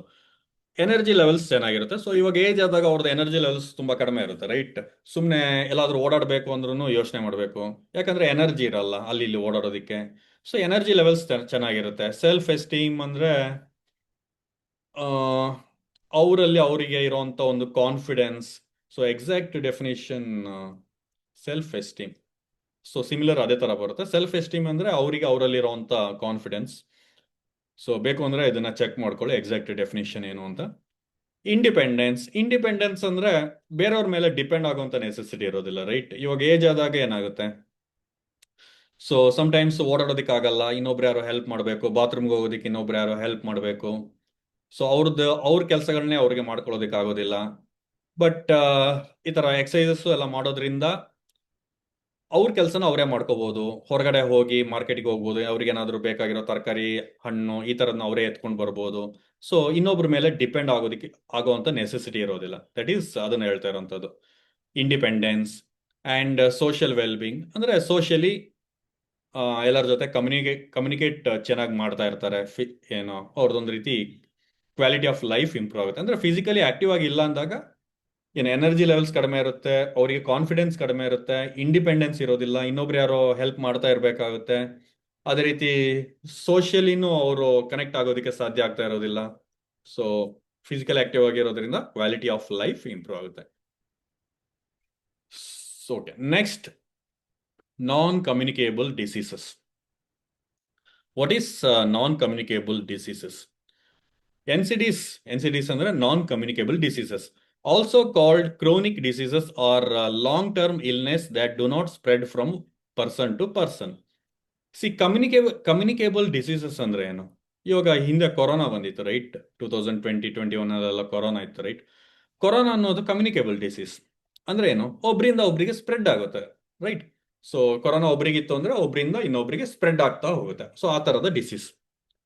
ಅದೇ ಡಯಾಬಿಟೀಸು, ಹೈಪರ್ ಟೆನ್ಷನ್ನು ಇವೆಲ್ಲನೂ ಒಬ್ರಿಂದ ಒಬ್ರಿಗೆ ಸ್ಪ್ರೆಡ್ ಆಗುತ್ತಾ? ಆಗಲ್ಲ, ರೈಟ್? ಇವಾಗ ನಿಮ್ಮ ಮನೆಯಲ್ಲಿ ನಿಮ್ಮ ತಂದೆ ತಾಯಿಗೆ ಯಾರಿಗಾದ್ರೂ ಡಯಾಬಿಟೀಸ್ ಇತ್ತು ಅಂದ್ರೆ ಸೊ ಅವರಿಂದ ನಿಮಗೆ ಸ್ಪ್ರೆಡ್ ಆಗುತ್ತಾ? ಆಗೋದಿಲ್ಲ. ಅದೇ ನಿಮ್ಮ ತಂದೆ ತಾಯಿಗೆ ಯಾರಿಗಾದ್ರೂ ಕೊರೋನಾ ಮತ್ತೊಂದೇನೋ ಇತ್ತು ಅಂದ್ರೆ ಅದು ನಿಮಗೆ ಸ್ಪ್ರೆಡ್ ಆಗುವಂತ ಚಾನ್ಸಸ್ ಇರುತ್ತೆ. ಸೊ ಈ ಡಯಾಬಿಟಿಸ್, ಹೈಪರ್ ಟೆನ್ಷನ್ ಸ್ಪ್ರೆಡ್ ಆಗೋದಿಲ್ಲ, ರೈಟ್? ಸೊ ಈ ತರದ ಡಿಸೀಸಸ್ನ ನಾನ್ ಕಮ್ಯುನಿಕೇಬಲ್ ಡಿಸೀಸಸ್ ಅಂತ ಕರೆಯೋದು. ಕಮ್ಯುನಿಕೇಬಲ್ ಡಿಸೀಸಸ್ ಅಂದ್ರೆ ಒಬ್ರಿಂದ ಒಬ್ರಿಗೆ ಸ್ಪ್ರೆಡ್ ಆಗುವಂಥದ್ದು. Clear? So non-communicable diseases, examples, cardiovascular diseases like heart disease and stroke. So see, genetically ನಿಮ್ಮ ಫ್ಯಾಮಿಲಿನಲ್ಲಿ ಹಾರ್ಟ್ ಡಿಸೀಸ್ ಇತ್ತು ಅಂದ್ರೆ ಅದು ನಿಮಗೆ ಬರ್ಬೋದು, ಇಲ್ಲ ಅಂತಲ್ಲ. ಬಟ್ ಸುಮ್ಮನೆ ಸ್ಪ್ರೆಡ್ ಆಗೋದಿಲ್ಲ, ರೈಟ್? ಸೊ ನಿಮ್ಮ ತಂದೆ ತಾಯಿಗೆ ಯಾರಿಗೂ ಇತ್ತು ಅಥವಾ ನಿಮ್ಮ ಮನೆಗೆ ಯಾರೋ ಬಂದ್ರು ಅವ್ರಿಗೆ ಹಾರ್ಟ್ ಡಿಸೀಸ್ ಇತ್ತು ಅಂದ್ರೆ ಅದು ನಿಮಗೆ ಸ್ಪ್ರೆಡ್ ಆಗೋದಿಲ್ಲ. ಅದೇ ರೀತಿ ಕ್ಯಾನ್ಸರ್ ಸ್ಪ್ರೆಡ್ ಆಗೋದಿಲ್ಲ, ಡಯಾಬಿಟೀಸ್ ಸ್ಪ್ರೆಡ್ ಆಗೋದಿಲ್ಲ, chronic respiratory diseases like COPD, chronic obstructive pulmonary disease ಅಂತ ಕರೀತಾರೆ. ಸೊ COPD ಅಂದ್ರೆ ಲಂಗ್ಸಿಗೆ ಸಂಬಂಧಪಟ್ಟಿರುವಂಥ ಡಿಸೀಸಸ್, ಓಕೆ? ನಿಮ್ದು ರೆಸ್ಪಿರೇಟರಿ ಸಿಸ್ಟಮ್ಗೆ ಸಂಬಂಧಪಟ್ಟಿರುವಂಥ ಡಿಸೀಸಸ್. ಆ್ಯಂಡ್ ಅಸ್ತಮಾ ಅನ್ನೋದು a part of COPD, chronic obstructive pulmonary ಡಿಸೀಸ್ನ ಒಂದು ಪಾರ್ಟ್ ಅಸ್ತಮಾ ಅನ್ನೋದು. ಓಕೆ, ಸೊ ಈ ತರದ ಇವೆಲ್ಲಾನು ನಾನ್ ಕಮ್ಯುನಿಕೇಬಲ್ ಡಿಸೀಸಸ್, ಒಬ್ಬರಿಂದ ಒಬ್ಬರಿಗೆ ಸ್ಪ್ರೆಡ್ ಆಗೋದಿಲ್ಲ. So major causes of non communicable diseases. So okay, ಈ ಇವಾಗ ಒಬ್ಬರಿಂದ ಒಬ್ಬರಿಗೆ ಸ್ಪ್ರೆಡ್ ಆಗೋದಿಲ್ಲ, ಕರೆಕ್ಟ್. ಸೊ ಹಾಗಿದ್ರೆ ರೀಸನ್ ಏನು, ಏನಕ್ಕೆ ಈ ನಾನ್ ಕಮ್ಯುನಿಕೇಬಲ್ ಡಿಸೀಸಸ್ ಬರುತ್ತೆ? Reason insufficient physical activity. ಒಂದು ಫಿಸಿಕಲಿ ಆಕ್ಟಿವ್ ಆಗಿ ಇಲ್ಲದೆ ಇರೋದ್ರಿಂದ, ಒಂದೇ ಕಡೆ ಕೂತ್ಕೊಂಡು ಕೆಲಸ ಮಾಡುವಂಥದ್ದು, ಎಲ್ಲೂ ಓಡಾಡೋದಿಲ್ಲ. ಸೊ ಈ ತರದ ಸೆಡೆಂಟ್ರಿ ಲೈಫ್ ಸ್ಟೈಲ್ ಇಂದ. ನೆಕ್ಸ್ಟ್ ಟೊಬ್ಯಾಕೋ ಯೂಸ್ ಮಾಡೋದ್ರಿಂದ. ನೆಕ್ಸ್ಟ್ ಪುವರ್ ನ್ಯೂಟ್ರಿಷನ್, ಅಂದ್ರೆ ಒಂದು ಅನ್ಹೆಲ್ದಿ ಡಯಟ್. ಸೊ ಹೊರಗಡೆ ತಿನ್ನುವಂಥದ್ದು ಆಗಿರ್ಬೋದು, ಒಂದು ಹೆಲ್ದಿ ಫುಡ್ನ ತಿಂದೇ ಇರುವಂಥದ್ದು, poor nutrition. Excessive alcohol consumption, alcohol ಜಾಸ್ತಿ ಕನ್ಸ್ಯೂಮ್ ಮಾಡೋದ್ರಿಂದ. Prolonged sitting or sedentary lifestyle. So same first ಅಲ್ಲಿ ಏನ್ ಹೇಳಿದರೆ insufficient physical activity. So same prolonged sitting or sedentary lifestyle ಅಂದ್ರೂ ಅಗೇನ್ ಅದೇ ಮೀನಿಂಗ್ ಬರುತ್ತೆ. ಸೊ ಇವೆಲ್ಲಾನು major reasons for what non communicable diseases. Technically ಇನ್ನೊಂದನ್ನು ಅವ್ರು mention ಮಾಡಬೇಕಾಗಿತ್ತು, ಯಾಕಂದ್ರೆ ಎಲ್ಲಾನು ಇವಾಗ ಡಯಾಬಿಟಿಸ್ ಯಾರಿಗಾದ್ರೂ ಬಂತು ಅಂದ್ರೆ ಇದೇ ರೀಸನ್ ಆಗಬೇಕು ಅಂತೆಲ್ಲ. ಸೊ ಬಿಕಾಸ್ ಆಫ್ ಫ್ಯಾಮಿಲಿ ಹಿಸ್ಟ್ರಿಯಿಂದನೂ ಬರ್ಬೋದು, ಬಟ್ ಅದನ್ನ ಇಲ್ಲಿ ಸ್ಕಿಪ್ ಮಾಡಿದ್ದಾರೆ. ಸ್ಕಿಪ್ ಮಾಡಿ ಅದು ಅಪಾರ್ಟ್ ಫ್ರಮ್ ದಟ್ ಬೇರೆ ಎಲ್ಲ ಏನ್ ರೀಸನ್ಸ್ ಇದೆ ಅಂತ ಹೇಳ್ತಾ ಇದ್ದಾರೆ. These lifestyle habits are called modifiable. ಅಂದ್ರೆ ಇವಾಗ ಇದನ್ನೆಲ್ಲ ನೀವು, ನಂದು ಟೊಬ್ಯಾಕೋ ಯೂಸ್ ಮಾಡ್ತಾ ಇದ್ದೀನಿ, ನಂದು ಪೂರ್ ನ್ಯೂಟ್ರಿಷನ್ ಇದೆ, ಏನು ಮಾಡೋದಿಕ್ಕಾಗಲ್ಲ. Not like that, right? You can modify. Insufficient physical activity, you can reverse that, physical active ಆಗ್ಬೋದು. ಟೊಬ್ಯಾಕೋ ಯೂಸ್ನ ಬಿಟ್ಬಿಡ್ಬೋದು. ಪೂರ್ ನ್ಯೂಟ್ರಿಷನ್, ಹೆಲ್ದಿ ಡಯಟ್ನ ಫಾಲೋ ಮಾಡ್ಬೋದು. ಎಕ್ಸೆಸಿವ್ ಆಲ್ಕೋಹಾಲ್ ಕನ್ಸಂಪ್ಷನ್ ಕಡಿಮೆ ಮಾಡ್ಬೋದು ಅಥವಾ ಪೂರ್ತಿ ಬಿಟ್ಬಿಡ್ಬೋದು. Prolonged sitting or sedentary lifestyle ಅದನ್ನು ಅವಾಯ್ಡ್ ಮಾಡ್ಬೋದು, ರೈಟ್? ಸೊ ಅದನ್ನ ಹೇಳ್ತಾ ಇರೋಂಥದ್ದು. These lifestyle habits are called modifiable. So ಇದನ್ನೆಲ್ಲ ನಾವು ಮಾಡಿಫೈ ಮಾಡ್ಕೋಬಹುದು. Because individuals have the power to change them through education, awareness and behavior modification. So change ಮಾಡ್ಕೋಬೇಕು ಅಂದ್ರೆ ಒಂದು education important, awareness important and behaviour modification. So education awareness ಅನ್ನೋದು ತುಂಬಾ important, right? So ಯಾರಾದ್ರೂ ಸಿಕ್ಕಾಪಟ್ಟೆ ಆಲ್ಕೋಹಾಲ್ ಕನ್ಸ್ಯೂಮ್ ಮಾಡ್ತಾ ಇದ್ದಾರೆ, so ಇವಾಗ ಅವ್ರು ಬಿಡ್ಬೇಕು ಅಂದ್ರೆ ಸುಮ್ಮನೆ ಬಿಡ್ಬೇಕು ಅಂತ ನೀವು ಹೇಳಿದ್ರೆ ಬಿಡ್ಬಿಡ್ತಾರ? ಸೊ ಅವರಲ್ಲಿ ಒಂದು ಅವೇರ್ನೆಸ್ ಕ್ರಿಯೇಟ್ ಆಗಬೇಕು, ಏನೆಲ್ಲ ಪ್ರಾಬ್ಲಮ್ಸ್ಗಳಾಗ್ಬೋದು. ಸೊ ಒಂದು ಎಜುಕೇಶನ್ ಅಂದ್ರೆ ಎಜುಕೇಶನ್ ಅಂದ್ರೆ ಇಲ್ಲಿ ಒಂದು ನಾಲೆಜ್ ಅನ್ನೋದು ಅವರಲ್ಲಿ ಬಿಲ್ಡ್ ಆಗ್ಬೇಕಾಗುತ್ತೆ. ಸೊ ಅದನ್ನ ಹೇಳ್ತಾ ಇರೋಂಥದ್ದು. According to the world health organization, chronic diseases now cause more deaths than infectious diseases. ಅಂದ್ರೆ ಏನು? ಸಿಂಪಲ್ ಆಗಿ ಹೇಳ್ತಾ ಇದ್ದಾರೆ, ಕೊರೋನಾ ಬಂದು ಸಾಯೋರಿಗಿಂತ diabetes, hypertension, heart disease ಬಂದು ಸಾಯೋರು ಜಾಸ್ತಿ ಅಂತ ಹೇಳ್ತಾ ಇದ್ದಾರೆ. ಕೊರೋನಾ ಅಂತ ಅಲ್ಲ, ಎನಿ ಇನ್ಫೆಕ್ಷಿಯಸ್ ಡಿಸೀಸಸ್. ಬಟ್ ಈಗಿನ ಕಾಲದಲ್ಲಿ ಇನ್ಫೆಕ್ಷಿಯಸ್ ಡಿಸೀಸಸ್ ತುಂಬಾ ಕಡಿಮೆ ಆಗಿದೆ. ಬಟ್ ನೀವು ಸ್ಕೂಲಲ್ಲಿ ಇರೋ ಟೈಮ್ನಲ್ಲೆಲ್ಲ ಓದಿರ್ತೀರ, ರೈಟ್? ಏನೇನೋ ಆ ಕಾಲದಲ್ಲಿ ಆ ಡಿಸೀಸ್ ಬಂತು, ಈ ಡಿಸೀಸ್ ಬಂತು, ಆ ಟೈಮ್ನಲ್ಲಿ ಅಷ್ಟು ಜನ ಸತ್ತೋದ್ರು, ಇಷ್ಟು ಜನ ಸತ್ತೋದ್ರು, ಸ್ಕೂಲಲ್ಲಿ ನೀವು ಓದಿರ್ತೀರ. ಸೊ ಮೇ ಬಿ ಇನ್ನು ನೆಕ್ಸ್ಟ್ ಜನರೇಷನ್ ಅಲ್ಲಿ ಕೊರೋನಾನು ಬರ್ಬೋದು ಅನ್ಸುತ್ತೆ. 2021 ಅಲ್ಲಿ ಕೊರೋನಾ ಬಂದಿತ್ತು, ಇಷ್ಟೊಂದು ಜನ ಡೆತ್ ಆಯ್ತು, ಈ ತರದೆಲ್ಲ ಬರ್ಬೋದೇನೋ. ಸೊ ಇಲ್ಲಿ ಏನ್ ಹೇಳ್ತಿದ್ದಾರೆ ಅಂದ್ರೆ, according to the world health organization, chronic diseases NCDs now cause more deaths than infectious diseases. NCDs are responsible for approximately 41 million deaths per year, which is 71% of global deaths. The major contributors are cardiovascular. So ಈ ತರ ಏನಕ್ಕೆ ನಾನ್ communicable diseases ಇಂದ ಜನ ಹೆಚ್ಚು ಸಾಯ್ತಾ ಇದ್ದಾರೆ? Major reason cardiovascular disease, heart related diseases. Next cancer. So cancer I don't no ಮುಂಚೆ ಎಷ್ಟಿತ್ತು, ಇವಾಗ ಎಷ್ಟಿತ್ತು, ಬಟ್ ತುಂಬಾ ಜನ ಕ್ಯಾನ್ಸರ್ ಇಂದನೂ ಸಾಯ್ತಾರೆ, ರೈಟ್? ಕೆಲವೊಬ್ರು ಏಜ್ ಆಗ್ತಾ ಯಾವ್ದಾದ್ರು ಒಂದು ಕ್ಯಾನ್ಸರ್ನ ಡೆವಲಪ್ ಮಾಡ್ಕೋತಾರೆ. ಒಂದ್ಸರಿ ಕ್ಯಾನ್ಸರ್ ಡೆವಲಪ್ ಆದ್ಮೇಲೆ ಕೆಲವೊಬ್ರು ಜಾಸ್ತಿ ಟೈಮ್ ಬದುಕ್ಬೋದು, ಡಿಪೆಂಡ್ಸ್ ಆನ್ ಯಾವ ಸ್ಟೇಜ್ ಅಲ್ಲಿ ಡಯಾಗ್ನೋಸ್ ಆಯಿತು, ನಿಮ್ಮ ಹತ್ರ ಎಷ್ಟು ದುಡ್ಡಿದೆ, ಎಲ್ಲಾನು ಮ್ಯಾಟರ್ ಆಗುತ್ತೆ, right? So major contributors are cardiovascular disease, cancers, diabetes, chronic respiratory diseases. So chronic respiratory diseases ಅಂದ್ರೆ ಲಂಗ್ಸಿಗೆ ಸಂಬಂಧಪಟ್ಟಿರುವಂಥದ್ದು. ಡಯಾಬಿಟಿಸ್ ಅಂದ್ರೆ ನಿಮಗೆ ಆಲ್ರೆಡಿ ಗೊತ್ತಿರುತ್ತೆ, ಅಂಡ್ ಡಯಾಬಿಟಿಸ್ನ ನಾವು ಇನ್ನೂ ಡೀಟೇಲ್ ಆಗಿ ನೋಡೋದಿದೆ. ಸೊ ಅದೇ ರೀತಿ ಕ್ಯಾನ್ಸರ್ ಬಗ್ಗೆ ಈ ಏಸ್ ಅಲ್ಲಿ ಜಾಸ್ತಿ ಏನೋ ಅವ್ರು ಮೆನ್ಷನ್ ಮಾಡಿಲ್ಲ. ಸೊ ಕಾರ್ಡಿಯೋವಾಸ್ಕ್ಯುಲರ್ ಡಿಸೀಸಸ್ ಬಗ್ಗೆನೂ ನಾವು ಡೀಟೇಲ್ ಆಗಿ ಸ್ಟಡಿ ಮಾಡೋದಿದೆ. Professionals like personal trainers and health coaches play an important role. So ನೀವು personal trainers, health coaches, so ನಿಮ್ಮದು ಒಂದು ಇಂಪಾರ್ಟೆಂಟ್ ರೋಲ್ ಅನ್ನೋದು ಇರುತ್ತೆ. ಸೊ ಇಷ್ಟೊಂದು ಜನ ಸಾಯ್ತಾ ಇದ್ದಾರೆ, ರೈಟ್, ನಾನ್ ಕಮ್ಯುನಿಕೇಬಲ್ ಡಿಸೀಸಸ್ ಇಂದ. ಸೊ ನಿಮ್ಮ ರೋಲ್ ಏನು? Encouraging regular physical activity. ನೀವು ಟ್ರೈನರ್ಸ್ ಆದರೆ ಡೆಫಿನೆಟ್ಲಿ ನಿಮ್ಮ ಕ್ಲೈಂಟ್ಸ್ಗೆ ರೆಗ್ಯುಲರ್ ಆಗಿ ಫಿಸಿಕಲ್ ಆಕ್ಟಿವ್ ಆಗಿರಬೇಕು ಅನ್ನೋದನ್ನ ಎಂಕರೇಜ್ ಮಾಡೇ ಮಾಡ್ತಾರೆ, ರೈಟ್? ಸೊ ಬೆಳಗ್ಗೆ ವಾಕಿಂಗ್ ಮಾಡಿ, ಈವ್ನಿಂಗ್ ವಾಕಿಂಗ್ ಮಾಡಿ, ಡೈಲಿ ಎಕ್ಸಸೈಸಸ್ ಮಾಡಿ, ಜಿಮ್ಗೆ ಬನ್ನಿ. ಪ್ರಮೋಟಿಂಗ್ ಹೆಲ್ದಿ ನ್ಯೂಟ್ರಿಷನ್, ಒಂದು ಹೆಲ್ದಿ ಡಯಟ್ನ ಫಾಲೋ ಮಾಡಿ ಅಂತ ನೀವು ಡೆಫಿನೆಟ್ಲಿ ಮೋಟಿವೇಟ್ ಮಾಡ್ತೀರಾ.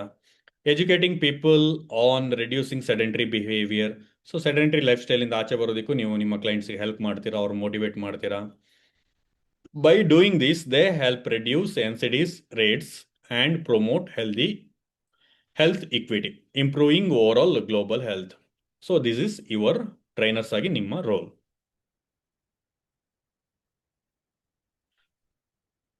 Physical inactivity, a major health problem. Stephen Blair ಅಂದ್ರೆ I think he's one researcher or scientist, exercise ಈ ತರ ರಿಲೇಟೆಡ್ ಯಾರೋ ಒಬ್ರು researcher or scientist. Called physical inactivity the greatest public health problem of this 21st century. So 21st ಸೆಂಚುರಿಯಲ್ಲಿ physical inactivity, physically active ಆಗಿ ಇಲ್ಲದೆ ಇರುವಂಥದ್ದು ಒಂದು ದೊಡ್ಡ ಪ್ರಾಬ್ಲಮ್ ಅಂತ ಹೇಳ್ತಾ ಇದ್ದಾರೆ. Studies shows that low cardiorespiratory fitness causes more deaths than obesity, smoking, high cholesterol or diabetes. So ಏನು ಹೇಳ್ತಾ ಇದೆ ಅಂದರೆ low cardiorespiratory fitness. So cardiorespiratory fitness ಅಂದರೆ ಏನು ಅನ್ನೋದನ್ನ ನಾವು ಡೀಟೇಲ್ ಆಗಿ ಎಕ್ಸ್ಪ್ಲೋರ್ ಮಾಡುವಂಥದ್ದಿದೆ. ಸೊ ಈ ಲೋ ಕಾರ್ಡಿಯೋರೆಸ್ಪಿರೇಟರಿ ಫಿಟ್ನೆಸ್ಗಿಂತ ಫಿಟ್ನೆಸ್ ಅನ್ನುವಂಥದ್ದು major reason for more deaths, causes more deaths than. So ಈ obesity, smoking, high cholesterol, diabetes ಅಂತ ಏನೆಲ್ಲ ಹೆಲ್ತ್ ಇಶ್ಯೂಸ್ಗಳನ್ನ ಇಟ್ಕೊಂಡಿರ್ತಾರೋ ಇವ್ರುಗಳಿಗಿಂತ ಹೆಚ್ಚು ರಿಸ್ಕ್ ಅನ್ನೋದು low cardiorespiratory fitness. Okay, so ಅದನ್ನ ಹೇಳ್ತಾ ಇರೋಂಥದ್ದು. This means being unfit is deadlier than being overweight or a smoker. So that ಈ ಒಂದು ಪಾಯಿಂಟ್ನ ನೀವು ನೆನಪಲ್ಲಿ ಇಟ್ಕೊಂಡ್ರು ಸಾಕು. Being unfit, so physically fit ಆಗಿಲ್ಲದೆ ಇರೋದು more dangerous than being overweight or a smoker. So ಇವಾಗ ಒಬ್ರು ಓವರ್ ವೇಟ್ ಇದ್ದಾರೆ ಅಂತ ಅನ್ಕೊಳ್ಳಿ, ಓಕೆ, ಅಥವಾ ಒಬ್ಬರಿಗೆ ಸ್ಮೋಕಿಂಗ್ ಮಾಡೋ ಅಭ್ಯಾಸ ಇದೆ ಅಂತ ಅನ್ಕೊಳ್ಳಿ. ಬಟ್ ಆ ವ್ಯಕ್ತಿ ಸ್ಮೋಕಿಂಗ್ ಮಾಡೋ ಅಭ್ಯಾಸ ಏನೋ ಇದೆ, ಬಟ್ ಸ್ಟಿಲ್ ರೆಗ್ಯುಲರ್ ಆಗಿ ಜಿಮ್ಗೆ ಹೋಗುವಂಥದ್ದು, ಒಂದು ಹೆಲ್ದಿ ಡಯಟ್ನ ಫಾಲೋ ಮಾಡುವಂಥದ್ದು ಎಲ್ಲ ಮಾಡ್ತಾ ಇದ್ದಾರೆ. ಅಥವಾ ಆ ವ್ಯಕ್ತಿ ಒಬ್ರು ಓವರ್ ವೇಟ್ ಇದ್ದಾರೆ, ಬಟ್ ಡಯಟ್ ಎಲ್ಲ ಕರೆಕ್ಟಾಗಿ ಫಾಲೋ ಮಾಡ್ತಾ ಇದ್ದಾರೆ, ವೆಯ್ಟ್ ಲಾಸ್ ಏನೋ ಆಗ್ತಾ ಇಲ್ಲ ಅಷ್ಟೇ, ಡಯಟ್ ಫಾಲೋ ಮಾಡ್ತಾ ಇದ್ದಾರೆ ಕರೆಕ್ಟಾಗಿ, ರೆಗ್ಯುಲರ್ ಆಗಿ ಎಕ್ಸಸೈಸಸ್ಗಳನ್ನೆಲ್ಲ ಮಾಡ್ತಾ ಇದ್ದಾರೆ. ಸೊ ಇನ್ನೊಬ್ಬ ವ್ಯಕ್ತಿ ಓವರ್ ವೇಟ್ ಏನೂ ಇಲ್ಲ, ಬಟ್ ಅವನು ಫಿಸಿಕಲಿ ಆಕ್ಟಿವ್ ಆಗಿಲ್ಲ, ಏನು ಎಕ್ಸಸೈಸಸ್ನ ಮಾಡೋದಿಲ್ಲ, ಕಾರ್ಡಿಯೋ ರೆಸ್ಪಿರೇಟರಿ ಫಿಟ್ನೆಸ್ ತುಂಬ ಲೋ ಇದೆ, ಒಂದು 2 ಕಿಲೋಮೀಟರ್ ವಾಕ್ ಮಾಡಿ ಅಂದ್ರೆ ಸುಸ್ತಾಗ್ಬಿಡ್ತಾನೆ. ಅವ್ನ ಕೆಪಾಸಿಟಿ ಏನಿದ್ರು ಒಂದು 200-300 ಮೀಟರ್ ವಾಕ್ ಮಾಡೋದು ಅಷ್ಟೇ ಆಗಿರುತ್ತೆ, ಹೆಲ್ತ್ ಇಶ್ಯೂಸ್ ಏನು ಇರೋದಿಲ್ಲ, but low cardio respiratory fitness. So ಇಲ್ಲಿ ಇವ್ರು ಏನು ಹೇಳ್ತಾ ಇದ್ದಾರೆ ಅಂದ್ರೆ being unfit is deadlier than. So ಈ ಅನ್ಫಿಟ್ ಯಾರಿದ್ದಾನೋ, ಹೆಲ್ತ್ ಇಶ್ಯೂಸ್ ಏನೂ ಇಲ್ಲ ಬಟ್ ಅನ್ಫಿಟ್ ಇದ್ದಾನೆ, right? So this is more dangerous than ಈ ತರ ಏನೋ ಒಂದು ಹೆಲ್ತ್ ಇಶ್ಯೂಸ್ ಇಟ್ಕೊಂಡಿರೋದಕ್ಕಿಂತನೂ ಇದು ಅನ್ಫಿಟ್ ಇರುವಂಥದ್ದು ಮೋರ್ ಡೇಂಜರಸ್ ಅಂತ ಹೇಳ್ತಾ ಇದ್ದಾರೆ ಇಲ್ಲಿ. Okay, being unfit is deadlier than being overweight or a smoker. Okay, next again we'll come back to certification part. So in between, if you have any questions, you can ask. Give me 30 seconds.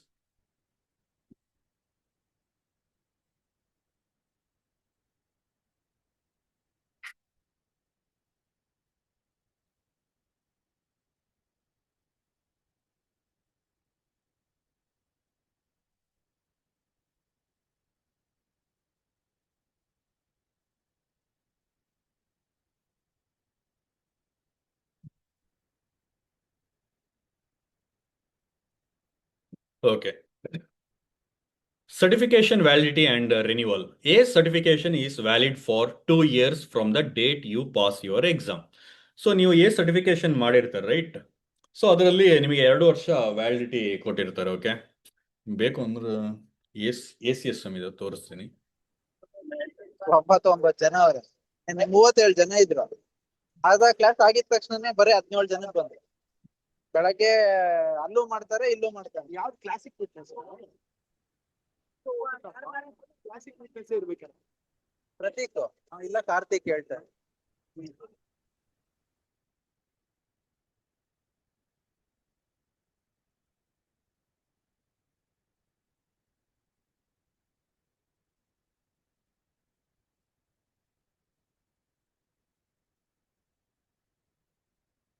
So A ಸರ್ಟಿಫಿಕೇಶನ್ಗೆ 2 ವರ್ಷ validity ಅನ್ನೋದು ಇರುತ್ತೆ. Okay, so ಅಂದ್ರೆ 2 ವರ್ಷಕ್ಕೆ ಒಂದ್ಸರಿ ನೀವು renewal ಮಾಡ್ಕೋಬೇಕು. So ಈ ತಿಂಗಳಲ್ಲಿ ನೀವು ಸರ್ಟಿಫಿಕೇಶನ್ ಮಾಡಿದ್ರೆ ಇವಾಗ 2026 ಜೂನ್, ರೈಟ್? ಸೊ 2028 ಜೂನ್ ಎಂಡ್ವರೆಗೂ ನಿಮಗೆ ವ್ಯಾಲಿಡಿಟಿ ಅನ್ನೋದು ಇರುತ್ತೆ. ಸೊ ಅದಾದ್ಮೇಲೆ ಆ ಸರ್ಟಿಫಿಕೇಶನ್ ಎಕ್ಸ್ಪೈರ್ ಆಗುತ್ತೆ. ಸೊ ಆ 2 ವರ್ಷದಲ್ಲಿ ನೀವು ಮತ್ತೆ ಅದನ್ನ ರಿನ್ಯೂ ಮಾಡಬೇಕು. It expires on the last day of the expiration month. So ಇದರಲ್ಲಿ ಡೇಟ್ ಇರೋದಿಲ್ಲ, ಮಂತ್ ಇರುತ್ತೆ. Okay, 2 years after you earn date. So ಯಾವ ಮಂತ್ ಅಲ್ಲಿ ಇವಾಗ ಅರ್ನ್ ಮಾಡಿರ್ತೀರೋ, ಇವಾಗ ಜೂನ್ ಅಲ್ಲಿ ಅರ್ನ್ ಮಾಡಿದ್ರೆ ಎಕ್ಸಾಕ್ಟ್ ಇನ್ನು 2 ವರ್ಷ ಬಿಟ್ಟು ಆ ಬರೋ ಜೂನ್ ಎಂಡ್ಗೆ ಆ ಸರ್ಟಿಫಿಕೇಶನ್ ಎಕ್ಸ್ಪೈರಿ ಆಗುತ್ತೆ. ಸೊ ಸರ್ಟಿಫಿಕೇಶನ್ ಅಲ್ಲೂ ಆತರ ಮೆನ್ಷನ್ ಮಾಡಿರ್ತಾರೆ. This is ACSM. ಸೊ ಇದಕ್ಕೆ 3 ವರ್ಷ ವ್ಯಾಲಿಡಿಟಿ ಇರುತ್ತೆ. ನನ್ನ ಸರ್ಟಿಫಿಕೇಶನ್ ಎಕ್ಸ್ಪೈರ್ ಆಗಿದೆ, ನೋಡ್ಬೋದು. ಸರ್ಟಿಫಿಕೇಶನ್ ಡೇಟ್ ಇಲ್ಲಿ ಏನು 2022 ಅಂತ ಇದೆ, ರೈಟ್? 12/8 ಡಿಸೆಂಬರ್ 2022 ಅಂತ ಇದೆ. ಅಂಡ್ ರೀಸರ್ಟಿಫಿಕೇಶನ್ ಡ್ಯೂ ಡೇಟ್ ನಾನು 2025 ಡಿಸೆಂಬರ್ ಅಲ್ಲಿ ರಿನ್ಯೂ ಮಾಡ್ಕೋಬೇಕಾಗಿತ್ತು. ಸೊ 3 ವರ್ಷ ವ್ಯಾಲಿಡಿಟಿ ಇದೆ. ಇವಾಗ ಈ ಸರ್ಟಿಫಿಕೇಶನ್ ಎಕ್ಸ್ಪೈರ್ ಆಗಿದೆ. Sir, Raghav here. ಇದು ರಿನಿವಲ್ಗೆ ಮತ್ತೆ ಎಕ್ಸಾಮ್ ಕೊಡ್ಬೇಕಾ ಅಥವಾ just you payment? Can ask this question later, okay, because however we are going to see those things also. Okay, Okay. Thanks. So it expires on the last day of the expiration month. Renewal requirements.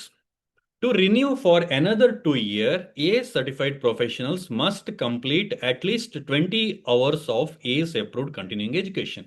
So ಈ 2 ವರ್ಷದಲ್ಲಿ ನೀವು ಸುಮ್ಮನೆ ಕೂತ್ಕೊಳ್ಳೋ ಹಾಗಿಲ್ಲ. ಇವಾಗ certification ಮಾಡ್ತೀರಾ, right? ಇವಾಗ 2026 June ಇದು. So ಈ ಮಂತಲ್ಲಿ ನಿಮಗೆ ನೀವು ಎಕ್ಸಾಮ್ ಬರೆದ್ರಿ, ನಿಮ್ಮ ಕೈಗೆ ಸರ್ಟಿಫಿಕೇಶನ್ ಬಂತು. ಸೊ ಇಲ್ಲಿಂದ 2 ವರ್ಷ ವ್ಯಾಲಿಡಿಟಿ ಇದೆ. ಸೊ ಈ 2 ವರ್ಷದಲ್ಲಿ ನೀವು ಸುಮ್ಮನೆ ಕೂರೋ ಹಾಗಿಲ್ಲ. ನೀವು ಮಾಡಬೇಕಾಗಿರೋದು at least 20 hours of ACE approved continuing education. So ಇದ್ರ ಬಗ್ಗೆ ಆಕ್ಚುಲಿ ಇವಾಗ ತುಂಬಾ ಜಾಸ್ತಿ ನೀವು ತಲೆ ಕೆಡಿಸ್ಕೊಳ್ಳೋಂಥ ನೆಸೆಸಿಟಿ ಇಲ್ಲ. ಯಾಕಂದ್ರೆ ಒಂದ್ಸರಿ ನೀವು ಸರ್ಟಿಫಿಕೇಶನ್ ಮಾಡಿದ್ರೆ ನೆಕ್ಸ್ಟ್ ನಿಮಗೆ ಎಲ್ಲಾನು ಗೊತ್ತಾಗ್ತಾ ಇರುತ್ತೆ. ಅವ್ರದ್ದು ಕಂಟಿನ್ಯೂಸ್ ಆಗಿ ರೆಗ್ಯುಲರ್ ಆಗಿ ನಿಮಗೆ ಎವ್ರಿ ಡೇ ಮೇಲ್ಸ್ ಬರ್ತಾನೆ ಇರುತ್ತೆ. ನಮ್ದು ವೆಬಿನಾರ್ಸ್ ಇದೆ, ನಮ್ದು ವರ್ಕ್ಶಾಪ್ ಇದೆ. ಸೊ ಈ ಥರದೆಲ್ಲ ಬರ್ತಾನೆ ಇರುತ್ತೆ. ಓಕೆ, ಸೊ ನಿಮಗೆ ಅದು ಗೊತ್ತಾಗ್ತಾ ಹೋಗುತ್ತೆ. Equal to 2.0 continuing education credits. So ನೀವು 2.0 ಇದನ್ನೇ ಹೆಂಗ್ ಓದು, 2.0 or 2.0, I don't know.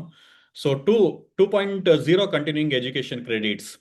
So CEC. So example ಅದನ್ನು ಕೇಳ್ಬೋದು. What is CEC? Continuing education credits.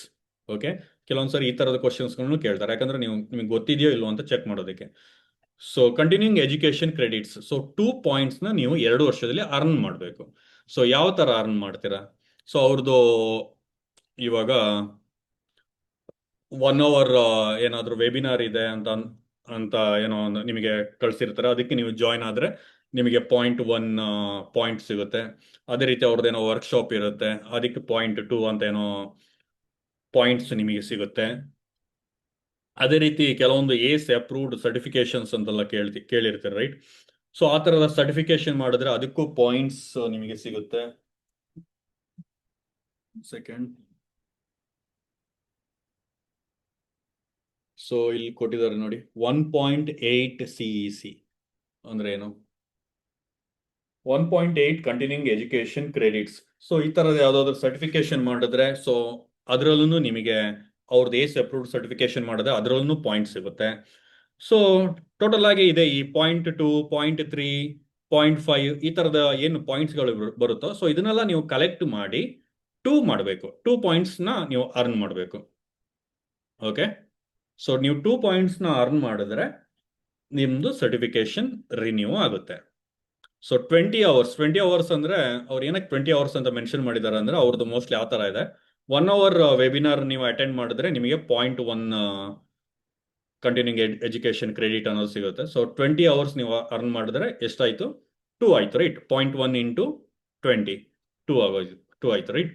So 20 hours ನೀವು ಆ ಥರ ಮಾಡಬೇಕು. ಸೊ ಇಟ್ ಈಸ್ ಆಕ್ಚುಲಿ, ನಾನು ರಿನ್ಯೂವಲ್ ಮಾಡ್ಕೊಂಡಿಲ್ಲ, ಬಟ್ ನನ್ಗೆ ಗೊತ್ತಿರೋ ಪ್ರಕಾರ ರಿನ್ಯೂವಲ್ ಅನ್ನೋದು ಅಂತ ದೊಡ್ಡ ಪ್ರೊಸೀಜರ್ ಏನೂ ಅಲ್ಲ. ಓಕೆ, ಫಾರ್ ಎಕ್ಸಾಂಪಲ್ 20 hours ಅಂತ ಕೊಟ್ಟಿದ್ದಾರೆ. 20 hours 2 ವರ್ಷದಲ್ಲಿ 20 hours ನೀವು ಅವ್ರದ್ದು ವೆಬಿನಾರ್, ವರ್ಕ್ಶಾಪ್ ಈ ತರ ಅಟೆಂಡ್ ಮಾಡೋದು ದೊಡ್ಡ ವಿಷಯ ಏನೂ ಅಲ್ಲ. Okay, maintain A valid CPR certificate. ಅಂದ್ರೆ ನೀವು ರಿನ್ಯೂ ಮಾಡೋ ಟೈಮ್, ಇವಾಗ ನೀವು ಎಕ್ಸಾಮ್ ತಗೊಳ್ಳೋದಕ್ಕೆ ನಿಮಗೆಲ್ಲರೂ ಗೊತ್ತಿರುತ್ತೆ ಅಂತ ಅನ್ಸುತ್ತೆ, ನಾನು ನಿಮಗೆ ಡೀಟೇಲ್ಸ್ ಕಳಿಸೋ ಟೈಮ್ನಲ್ಲೂ ಅದನ್ನು ಮೆನ್ಷನ್ ಮಾಡಿದ್ದೆ. ಸೊ ನೀವು ಎಕ್ಸಾಮ್ ತಗೋಬೇಕು ಅಂದರೆ ನಿಮ್ಮ ಹತ್ರ CPR ಆ್ಯಂಡ್ AED ಸರ್ಟಿಫಿಕೇಶನ್ ಅನ್ನೋದು ಇರಬೇಕಾಗುತ್ತೆ. AED ಇಲ್ಲ ಅಂದ್ರೂ ಫೈನ್, CPR ಇದ್ರೂ okay.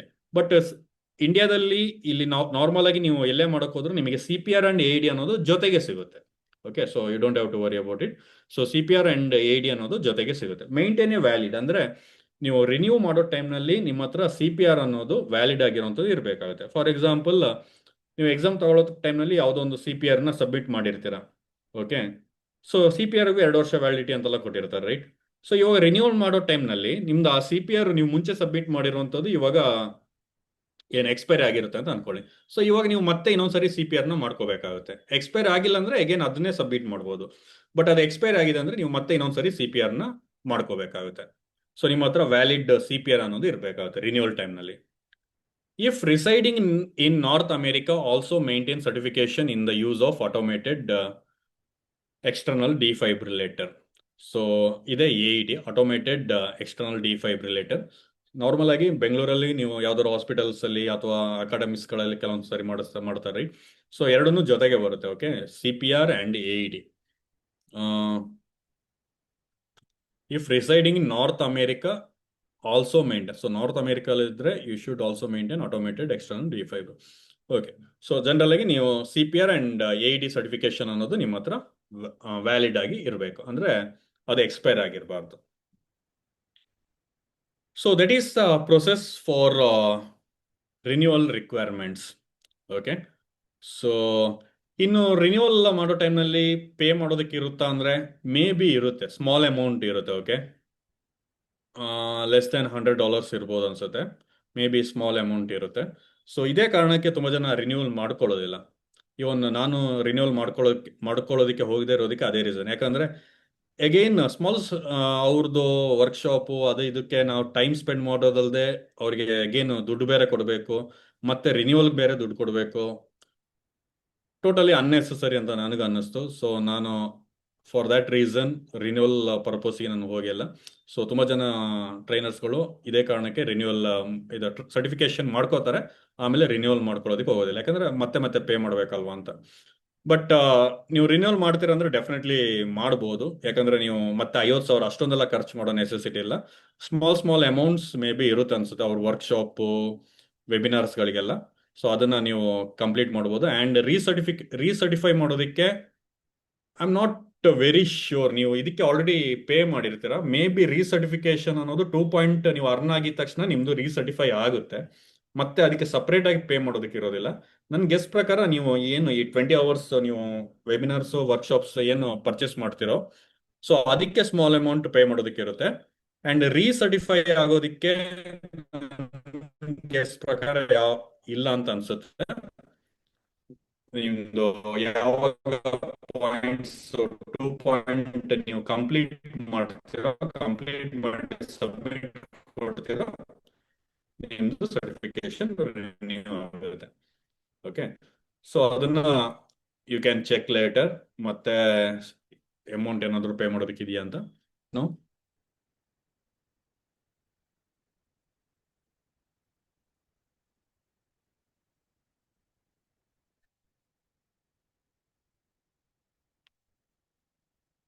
Okay. Why continuing education is important? Continuing education is a standard requirement in all healthcare professions, including exercise science. Keep professionals up to date with new research and best practices. So continuing education ಅನ್ನೋದು ಏನಕ್ಕೆ ಈ ಥರ ನೀವು 2 ವರ್ಷಕ್ಕೊಂದ್ಸರಿ renew ಮಾಡ್ತಾ ಇರಬೇಕು ಅಂದರೆ, ನೀವು continuous ಆಗಿ ಸ್ಟಡಿ ಮಾಡ್ತಾ ಇದ್ದೀರಾ ಅನ್ನೋ ಕಾರಣಕ್ಕೋಸ್ಕರ. ಯಾಕಂದ್ರೆ ನೀವು ಒಂದ್ಸರಿ ಸರ್ಟಿಫಿಕೇಶನ್ ಮಾಡಿ ಮುಗಿಸಿ ಸುಮ್ಮನೆ ಖಾಲಿ ಕೂತ್ರೆ ಆಗಲ್ಲ, ರೈಟ್? ಸೊ ಹೊಸ ಸ್ಟಡೀಸ್ಗಳು ಬರ್ತಾ ಇರುತ್ತೆ, ನಾವು ಅಪ್ಡೇಟ್ ಆಗ್ತಾ ಇರಬೇಕಾಗುತ್ತೆ, right? With new research and best practices ಅಂದರೆ ನಾವು ಹೊಸ ಏನೇನು ಸ್ಟಡೀಸ್ಗಳು ಬರ್ತಾ ಇದೆ ಅದನ್ನೆಲ್ಲ ನಾವು ಅಡಾಪ್ಟ್ ಮಾಡ್ಕೋಬೇಕು, ನಮ್ಮನ್ನು ನಾವು ಅಪ್ಡೇಟ್ ಮಾಡ್ಕೋತಾ ಹೋಗ್ತಾ ಇರಬೇಕಾಗುತ್ತೆ. Ensure the safety and well being for clients. So that is very important for our clients' safety and well-being. Maintain public trust in the fitness and health industry.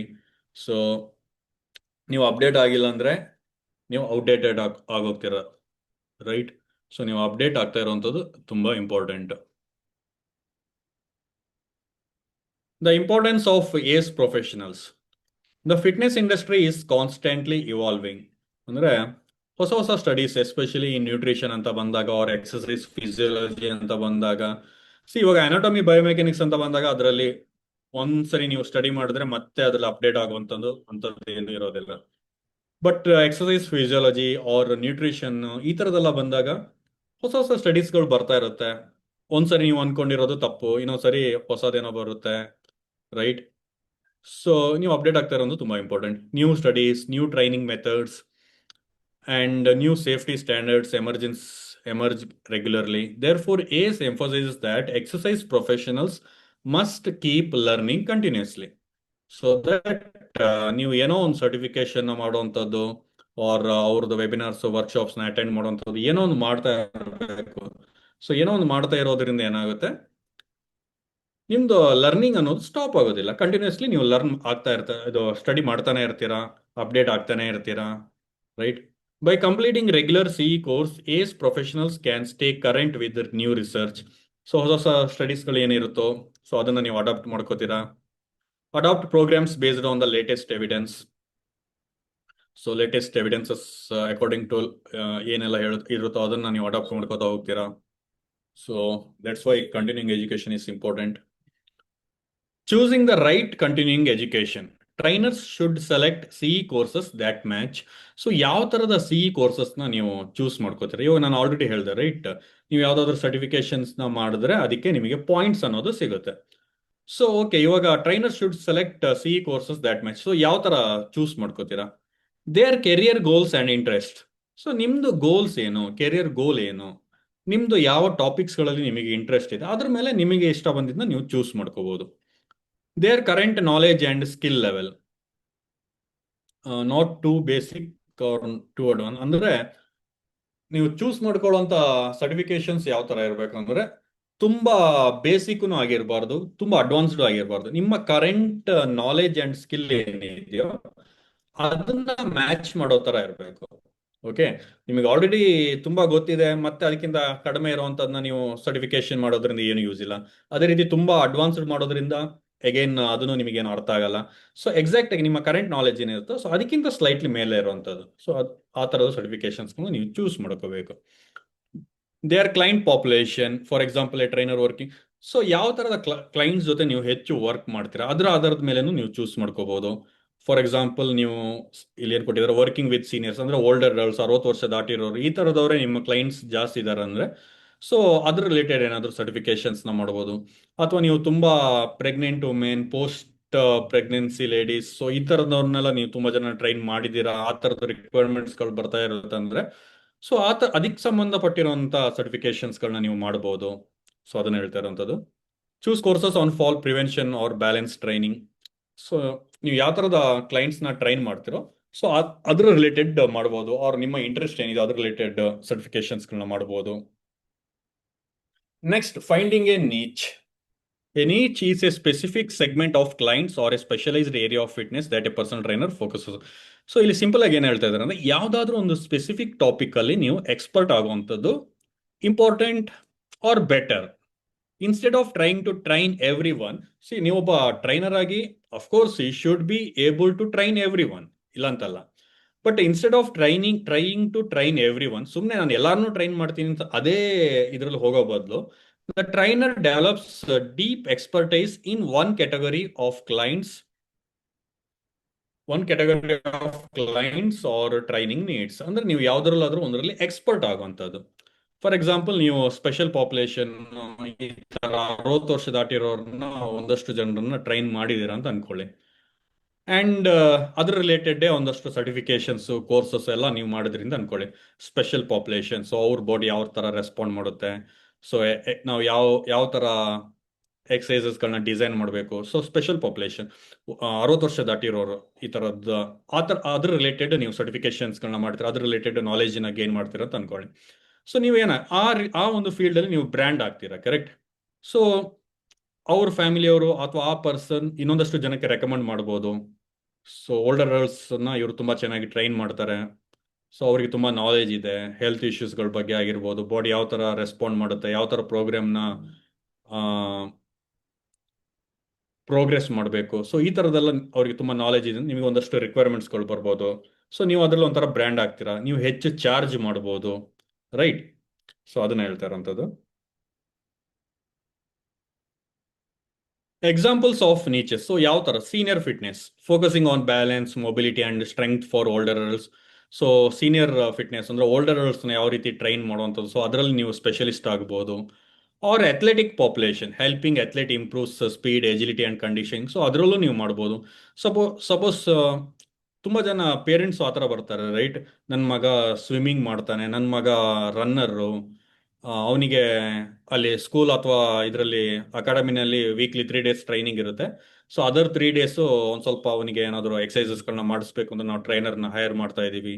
So ಈ ಥರದ ರಿಕ್ವೈರ್ಮೆಂಟ್ಸ್ಗಳು ಬರುತ್ತೆ. 10 ವರ್ಷ 12 ವರ್ಷ ಅಥವಾ 10 ವರ್ಷಕ್ಕಿಂತ ಒಳಗಡೆ ಇರೋ ಮಕ್ಕಳಿಗೂ ಟ್ರೈನರ್ಸ್ನ ಹೈರ್ ಮಾಡ್ತಾರೆ. ಸೊ ನೀವು ಅದರಲ್ಲಿ ಎಕ್ಸ್ಪರ್ಟ್ ಆಗಿ ಮಕ್ಕಳನ್ನ ಟ್ರೈನ್ ಮಾಡುವಂಥದ್ರಲ್ಲಿ ಎಕ್ಸ್ಪರ್ಟ್ ಆಗಿ ಒಳ್ಳೆ ರಿಸಲ್ಟ್ ಕೊಟ್ರೆ ಅವನ ಪರ್ಫಾರ್ಮೆನ್ಸ್ ತುಂಬಾ ಚೆನ್ನಾಗಿ ಇಂಪ್ರೂವ್ ಆಗ್ತಾ ಇದೆ. ಇವಾಗ ಅವನು ಬಾಸ್ಕೆಟ್ಬಾಲ್ ಪ್ಲೇಯರ್ ಅಂತ ಅನ್ಕೊಳ್ಳಿ, ಒಬ್ಬ 10 ವರ್ಷದ ಹುಡುಗ ಬಾಸ್ಕೆಟ್ಬಾಲ್ ಪ್ಲೇಯರ್. ಸೊ ಸ್ಕೂಲಲ್ಲಿ ಎಕ್ಸಸೈಸಸ್ ಆ ಥರ ಏನು ಇರೋದಿಲ್ಲ. ಸೊ ಅದಕ್ಕೋಸ್ಕರ ಅವನ ಪರ್ಫಾರ್ಮೆನ್ಸ್ ಇನ್ನೂ ಇಂಪ್ರೂವ್ ಆಗಬೇಕು ಅನ್ನೋ ಕಾರಣಕ್ಕೆ ನಿಮ್ಮನ್ನ ಹೈರ್ ಮಾಡಿರ್ತಾರೆ. ಸೊ ನಿಮ್ಮ ಟ್ರೈನಿಂಗ್ ಇಂದ ಅವರು ತುಂಬಾ ಸ್ಯಾಟಿಸ್ಫೈ ಆದ್ರು ಅಂದ್ರೆ ಅವ್ರು ಬೇರೆ ಪೇರೆಂಟ್ಸಿಗೂ ನಿಮ್ಮನ್ನ ರೆಕಮೆಂಡ್ ಮಾಡೋ ಚಾನ್ಸಸ್ ಇರುತ್ತೆ. ಸೊ ನಿಮ್ಮ ಮಗನ್ನು ಇವ್ರ ಹತ್ರ ಕಳಿಸಿ, ಇವರೊಬ್ರು ಟ್ರೈನರ್ ಇದ್ದಾರೆ, ನಾನು ಕಾಂಟ್ಯಾಕ್ಟ್ ಮಾಡಿಸಿ, ಆ ಥರ ಹೇಳ್ಬೋದು, ರೈಟ್? ಸೊ ನೀವು ಅದಕ್ಕೊಂಥರ ಬ್ರ್ಯಾಂಡ್ ಆಗ್ತೀರಾ.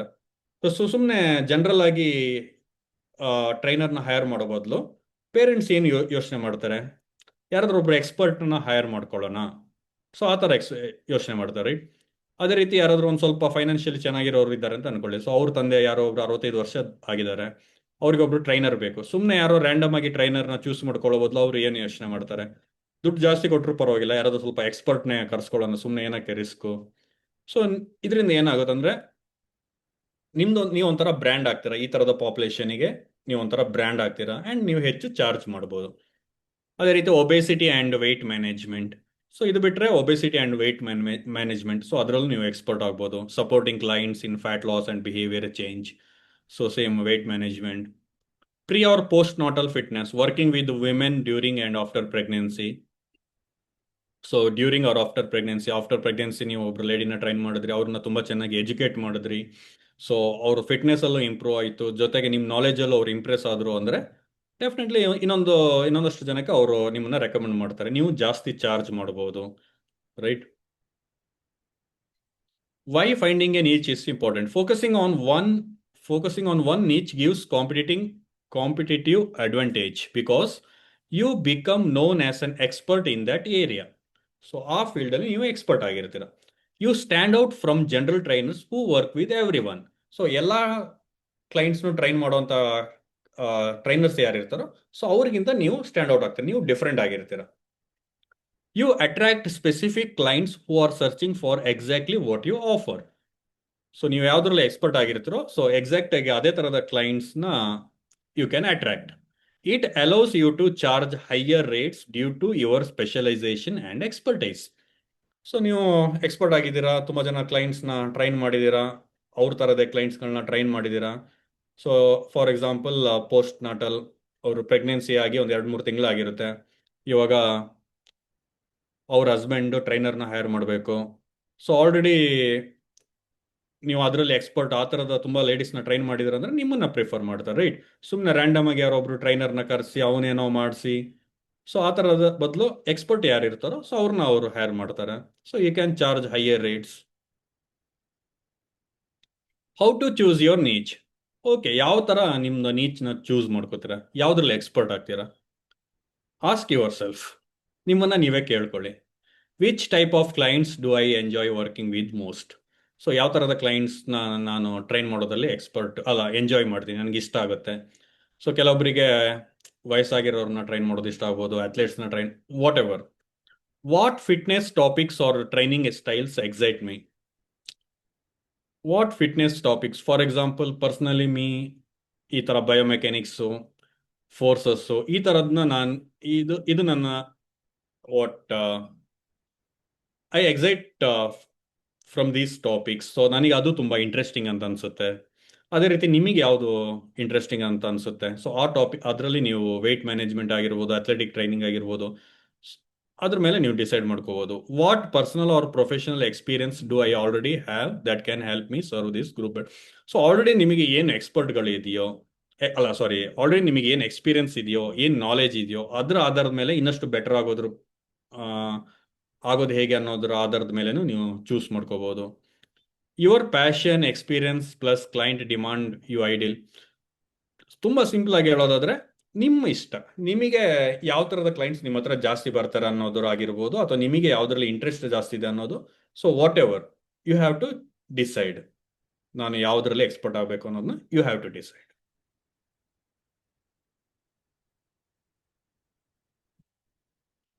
Okay, we are done. Okay, let me know if you have any questions. Raghav, do you have any questions? You are asking about the certification renewal part, right? No, it's clear. So one question is there, ಕೇಳಿ. 1 second here, disturbance. If it is expired, ಹ್ಮ್. ನಾನು renewal ಮಾಡ್ಕೊಂಡಿಲ್ಲ ಅಂದ್ರೆ ಹಾ. ಆಮೇಲೆ any time ನಾನು ಮತ್ತೆ renewal ಮಾಡ್ಕೋಬೇಕಾ ಅಥವಾ expiry ಆದ್ರೆ ಅಥವಾ ಮತ್ತೆ ಸರ್ಟಿಫಿಕೇಶನ್ ತಗೋಬೇಕಾ? I have to check that, Raghav. Okay. To be honest, I don't know about that. Okay. ನನಗೆ ಅದು ಆಕ್ಚುಲಿ ಎಕ್ಸ್ಪೈರ್ ಆದ್ಮೇಲೆ ಮತ್ತೆ ಶುರುವಿಂದ ಎಕ್ಸಾಮೇ ತಗೋಬೇಕಾ, ಅಥವಾ ಏನಾದ್ರೂ ಎಕ್ಸ್ಟ್ರಾ ಪೇ ಮಾಡಿ ಅದನ್ನ ಆಲ್ರೆಡಿ Yes.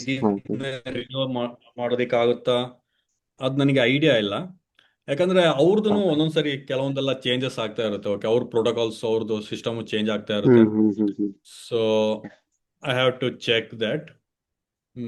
ಆಮೇಲೆ ಸರ್, ಈಗ ಒಂದ್ಸಲ ಸರ್ಟಿಫೈಡ್ ಆದ್ಮೇಲೆ if it get expired also, so ಈಗ ನಾವ್ ಯಾವ್ದಾದ್ರು ಬಿಗ್ಗರ್ ಇನ್ಸ್ಟಿಟ್ಯೂಷನ್ಸ್ ಅಥವಾ ಬೇರೆ ಆನ್ ಸೈಟ್ ಅಲ್ಲಿ ಎಲ್ಲಾರು ವರ್ಕ್ ಮಾಡ್ತಾ ಇದ್ರೆ ಈ ಎಕ್ಸ್ಪೈರ್ ಆಗಿರೋ ಸರ್ಟಿಫಿಕೇಟ್ ವ್ಯಾಲಿಡ್ ಇರುತ್ತಾ? ಅಂದ್ರೆ it if they are depends really on looking for them, right? For example, ಇವಾಗ ನಂದೇ ಒಂದು ಫಿಟ್ನೆಸ್ ಅಕಾಡೆಮಿ ಇದೆ ಅಂದ್ರೆ I don't care whether your certification is valid or expired. So ನೀವು ಮಾಡಿದೀರ ಅಂದಮೇಲೆ ಓಕೆ, ಒಂದ್ಸರಿ ಎಫರ್ಟ್ ಹಾಕಿದ್ದೀರಾ. So I believe that okay, Raghav knows something. So ಅದು ಡಿಪೆಂಡ್ ಆಗುತ್ತೆ. ಸೊ ಅವರು ನೀವು ಎಲ್ಲಿ ವರ್ಕ್ ಮಾಡ್ತೀರಾ, ಸೊ ಅವ್ರದ್ದು ಮೈಂಡ್ ಸೆಟ್ ಏನು ಅನ್ನೋದ್ರ ಮೇಲೆ ಡಿಪೆಂಡ್ ಆಗುತ್ತೆ. ಅವ್ರೇನಾದ್ರು ಇಲ್ಲ ಎಕ್ಸ್ಪೈರ್ ಆಗಿದೆ, ನಮಗೆ ವ್ಯಾಲಿಡ್ ಇರೋರೇ ಬೇಕು ಅಂದ್ರೆ, ಸೊ ಅವಾಗ ನೀವು ವ್ಯಾಲಿಡ್ ಸರ್ಟಿಫಿಕೇಶನ್ನೇ ಇಟ್ಕೊಂಡಿರ್ಬೇಕು. See at the end of the day ನಿಮ್ದು ಸರ್ಟಿಫಿಕೇಶನ್ ಎಕ್ಸಾಕ್ಟ್ ಆಗಿ ನೀವು ಸಬ್ಮಿಟ್ ಮಾಡೋವಂಥದ್ದು ಆ ಥರ ಏನು ಇರೋದಿಲ್ಲ, ರೈಟ್? ಇವಾಗ ಪ್ರತಿಯೊಂದನ್ನು ಇಂಡಿಪೆಂಡೆಂಟ್ ಅವ್ರದ್ದು ಅಕಾಡೆಮಿಸ್ ಅಥವಾ ಏನಿರುತ್ತೋ ಅವ್ರದ್ದು ಫಿಟ್ನೆಸ್ ಫೆಸಿಲಿಟಿ, ಸೊ ಅವರೇ ಡಿಸೈಡ್ ಮಾಡುವಂಥದ್ದು. ಸೊ ನಮ್ಮ ಹತ್ರ ಬರೋ ಟ್ರೈನರ್ಸು ಏನು ಸರ್ಟಿಫಿಕೇಶನ್ಸ್ಗಳನ್ನ ಮಾಡ್ಕೊಂಡಿರ್ಬೇಕು, ಆ್ಯಂಡ್ ಆ ಸರ್ಟಿಫಿಕೇಶನ್ಸು ಸ್ಟಿಲ್ ವ್ಯಾಲಿಡ್ ಇರಬೇಕಾ ಅಥವಾ ಎಕ್ಸ್ಪೈರಿ ಆದ್ರೂ ಓಕೆನಾ ಏನು ಅನ್ನೋದು ಅವ್ರ ಮೇಲೆ ಡಿಪೆಂಡ್ ಆಗುತ್ತೆ, right? Okay sir, thank you. So ನೀವು ಎಲ್ಲಿ ಜಾಬ್ಗೆ ಅಪ್ಲೈ ಮಾಡ್ತಾ ಇದ್ದೀರಾ ಏನು ಅನ್ನೋದು, ಸೊ ಅವ್ರದ್ದು ರಿಕ್ವೈರ್ಮೆಂಟ್ ಯಾವ ಥರ ಇದೆ ಅನ್ನೋದ್ರ ಮೇಲೆ ಡಿಪೆಂಡ್ ಆಗುತ್ತೆ. ಓಕೆ. ಯಾಕಂದ್ರೆ ಇಲ್ಲಿ ಎಕ್ಸಾಕ್ಟ್ ಪ್ರೋಟೋಕಾಲ್ಸ್ ಅಂತ ಇರೋದಿಲ್ಲ, ರೈಟ್? ಇವಾಗ ಗೌರ್ಮೆಂಟ್ ಜಾಬ್ ಅಂದ್ರೆ ನಾವು ಹೇಳ್ಬಿಡ್ಬೋದು, ಇಲ್ಲ ನಿಮ್ಮ ಸರ್ಟಿಫಿಕೇಶನ್ ವ್ಯಾಲಿಡ್ ಇರಲೇಬೇಕು, ಅಥವಾ ಇಲ್ಲ ಎಕ್ಸ್ಪೈರಿ ಆದ್ರೂ ಒಂದ್ಸರಿ ನೀವು ಮಾಡಿದ್ರೆ ಸಾಕು, ಎಕ್ಸ್ಪೈರಿ ಆಗಿದ್ರು ನಡೆಯುತ್ತೆ, ಈ ತರ ಹೇಳ್ಬೋದು. ಬಟ್ ಇಲ್ಲಿ ಇಟ್ ಡಿಪೆಂಡ್ಸ್. ಸೊ ಅವ್ರು ಯಾವ ತರ ಎಕ್ಸ್ಪೆಕ್ಟ್ ಮಾಡ್ತಾರೋ ಅದ್ರ ಮೇಲೆ ಡಿಪೆಂಡ್. ಆ್ಯಂಡ್ ಸಿ ಸರ್ಟಿಫಿಕೇಶನ್ಸ್ ನೀವು ಅಷ್ಟೊಂದು ತಲೆ ಕೆಡಿಸ್ಕೊಳ್ಳೋಂಥ ನೆಸೆಸಿಟಿನ ಇಲ್ಲ, okay? So I don't think ಎಲ್ಲಿ ಅಷ್ಟೊಂದು ನಿಮಗೆ without any certification you can work as a athletic coach. ಒಬ್ಬ ಅಥ್ಲೆಟ್ನ ನೀವು ಟ್ರೈನ್ ಮಾಡ್ಬೋದು, ಎಲ್ಲಾನು ಮಾಡ್ಬೋದು. ಸರ್ಟಿಫಿಕೇಶನ್ ನಿಮ್ಮ ಹತ್ರ AS ಇರಬೇಕು, ACSM ಇರಬೇಕು, ಯಾರು ಕೇಳ್ತಾರೆ? ವೆರಿ ರೇರ್ಲಿ ಕೆಲವೊಬ್ರು ಕೇಳ್ಬೋದು ಅಷ್ಟೇ. No, just in case, ಹಾಗೆ ಕ್ಯೂರಿಯಾಸಿಟಿಗೆ, because we are paying more for a certification compared to ಇಂಡಿಯಾದಲ್ಲಿ ಇದೆ, ಬಟ್ ಏನಂದ್ರೆ ನಮ್ದು ಬ್ರ್ಯಾಂಡ್ ರೆಪ್ರೆಸೆಂಟ್ ಆಗತ್ತಲ್ಲ, ಸೊ ಹಾಗಾಗಿ ಕೇಳಿದೆ. ಸೊ ಇದು ಸರ್ಟಿಫಿಕೇಶನ್ ಏನಾಗುತ್ತೆ ಅಂದ್ರೆ, ಸೊ ನಿಮ್ಮನ್ನ ನೀವು ಪ್ರಮೋಟ್ ಮಾಡ್ಕೋಬಹುದು, okay? So that is the main part. So ನಿಮ್ಮಲ್ಲಿ ಒಂದು ಕಾನ್ಫಿಡೆನ್ಸ್ ಅನ್ನೋದು ಬಿಲ್ಡ್ ಆಗುತ್ತೆ. ಇವಾಗ 90% ಆಫ್ ದ ಜಿಮ್ ಟ್ರೈನರ್ಸ್ಗಳು ಬೇಸಿಕ್ ಸರ್ಟಿಫಿಕೇಶನ್ಸ್ಗಳನ್ನ ಮಾಡ್ಕೊಂಡಿರ್ತಾರೆ, ರೈಟ್? ಯಾವ್ದೊಂದು ಇನ್ಸ್ಟಿಟ್ಯೂಟ್ಗೆ ಹೋಗಿ ಬೇಸಿಕ್ ಸರ್ಟಿಫಿಕೇಶನ್ಸ್ಗಳನ್ನ ಮಾಡ್ಕೊಂಡಿರ್ತಾರೆ.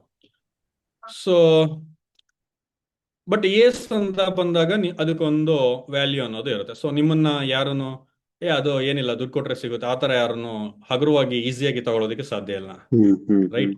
Yeah so correct. ನಿಮ್ಮಲ್ಲಿ ಒಂದು ಕಾನ್ಫಿಡೆನ್ಸ್ ಅನ್ನೋದು ಇರುತ್ತೆ ಅಂಡ್ ದ ಆಪೋಸಿಟ್ ಪರ್ಸನ್, ನೀವು ಇವಾಗ ಒಂದು ಜಿಮ್ಗೆ ಹೋಗ್ತೀರಾ ಅಥವಾ ಒಂದು ಅಕಾಡೆಮಿಗೆ ಹೋಗ್ತೀರಾ ಅಂದಾಗ so he will also consider that, oh okay ಇವನು ಸ್ವಲ್ಪ ಇಂಟರ್ನ್ಯಾಷನಲ್ ಸರ್ಟಿಫಿಕೇಶನ್ ಮಾಡಿದ್ದಾನೆ, ಸೊ ಏನು ಗೊತ್ತಿಲ್ದಿರೋನಲ್ಲ, he did he studied something ಅಂತ ಅವ್ರನ್ನು ಅದನ್ನ ರೆಸ್ಪೆಕ್ಟ್ ಮಾಡುವಂಥ ಚಾನ್ಸಸ್ ಜಾಸ್ತಿ ಇರುತ್ತೆ.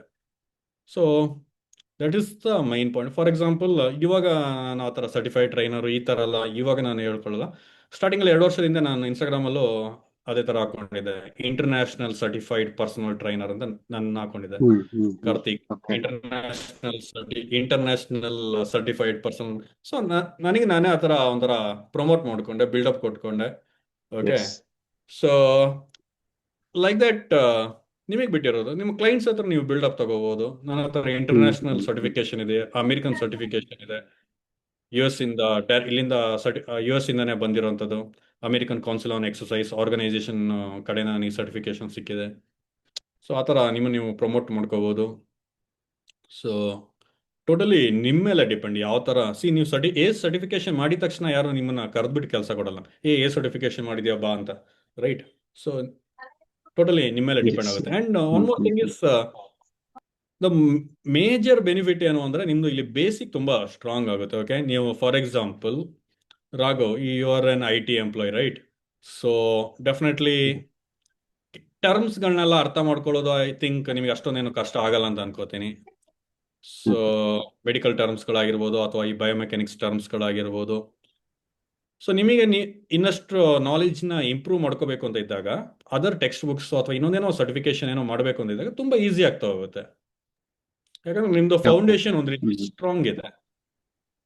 Okay, okay. Yeah. So that is ಇವಾಗ ಇದರಲ್ಲಿ ನಾವು already cardiovascular system, respiratory system ಈ ಥರದ್ನೆಲ್ಲ ಸ್ಟಡಿ ಮಾಡಿರ್ತೀವಿ, ರೈಟ್?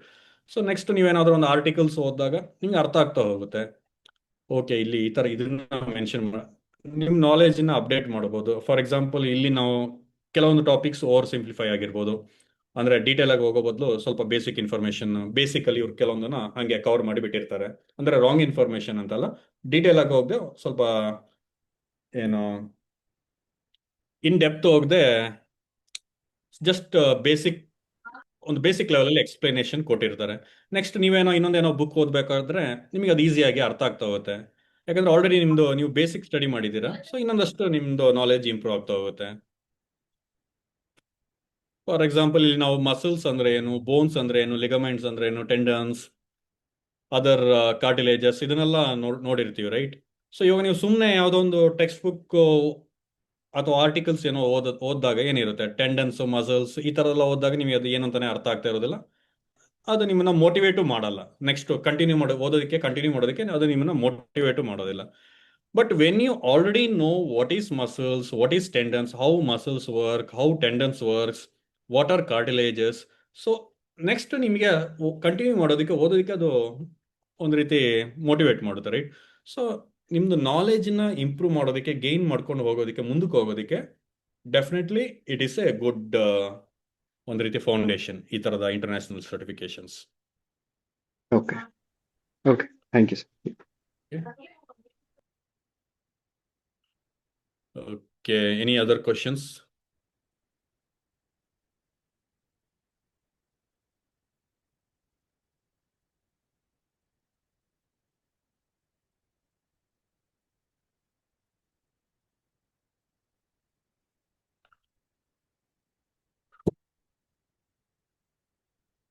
ಓಕೆ, ಈ ಚಾಪ್ಟರ್ ಮುಗೀತು. ಓಕೆ, ನೆಕ್ಸ್ಟ್ ಕ್ಲಾಸಲ್ಲಿ ಸೆಕೆಂಡ್ ಚಾಪ್ಟರ್ಗೆ ಹೋಗೋಣ, ACE integrated fitness training. So and ಇದ್ರದ್ದು ಪ್ರಾಕ್ಟೀಸ್ ಟೆಸ್ಟ್ ನಾನು ಕಳಿಸ್ಕೊಡ್ತೀನಿ. ಓಕೆ, ಈ ಚಾಪ್ಟರ್ದು ಪ್ರಾಕ್ಟೀಸ್ ಟೆಸ್ಟ್ ಕಳಿಸ್ಕೊಡ್ತೀನಿ, ಅಟೆಂಡ್ ಮಾಡಿ. ಸೊ ನೀವು ಇವಾಗಲೇ ಅಟೆಂಡ್ ಮಾಡ್ಬೋದು ಅಥವಾ ಇನ್ನೊಂದ್ಸರಿ ರೆಕಾರ್ಡಿಂಗ್ಸು, ಟೆಕ್ಸ್ಟ್ ಬುಕ್ಸ್ನ ಓದಿ ಆಮೇಲೆ ಅಟೆಂಡ್ ಮಾಡಿ, what ever. And scores doesn't matter. Okay, ಅಲ್ಲಿ ಎಷ್ಟು ನೀವು ಸ್ಕೋರ್ ಬಂತು ದಟ್ ಡಸಂಟ್ ಮ್ಯಾಟರ್. ಸೊ ನಿಮಗೆ ಯಾವ ಥರ ಕ್ವಶನ್ಸ್ಗಳು ಬರುತ್ತೆ, ಏನಿರುತ್ತೆ ಅನ್ನೋದ್ರ ಬಗ್ಗೆ ಒಂದು ಸ್ವಲ್ಪ ಐಡಿಯಾ ಬರುತ್ತೆ. ನಾನು ಅದು ಪ್ರಾಕ್ಟೀಸ್ ಟೆಸ್ಟ್ ಇವಾಗಲೇ ಕಳಿಸ್ಕೊಡ್ತೀನಿ. you can answer. So fine, then we'll meet on day after tomorrow. Bye all. Thank you, sir. Thank Bye you. bye. Good night.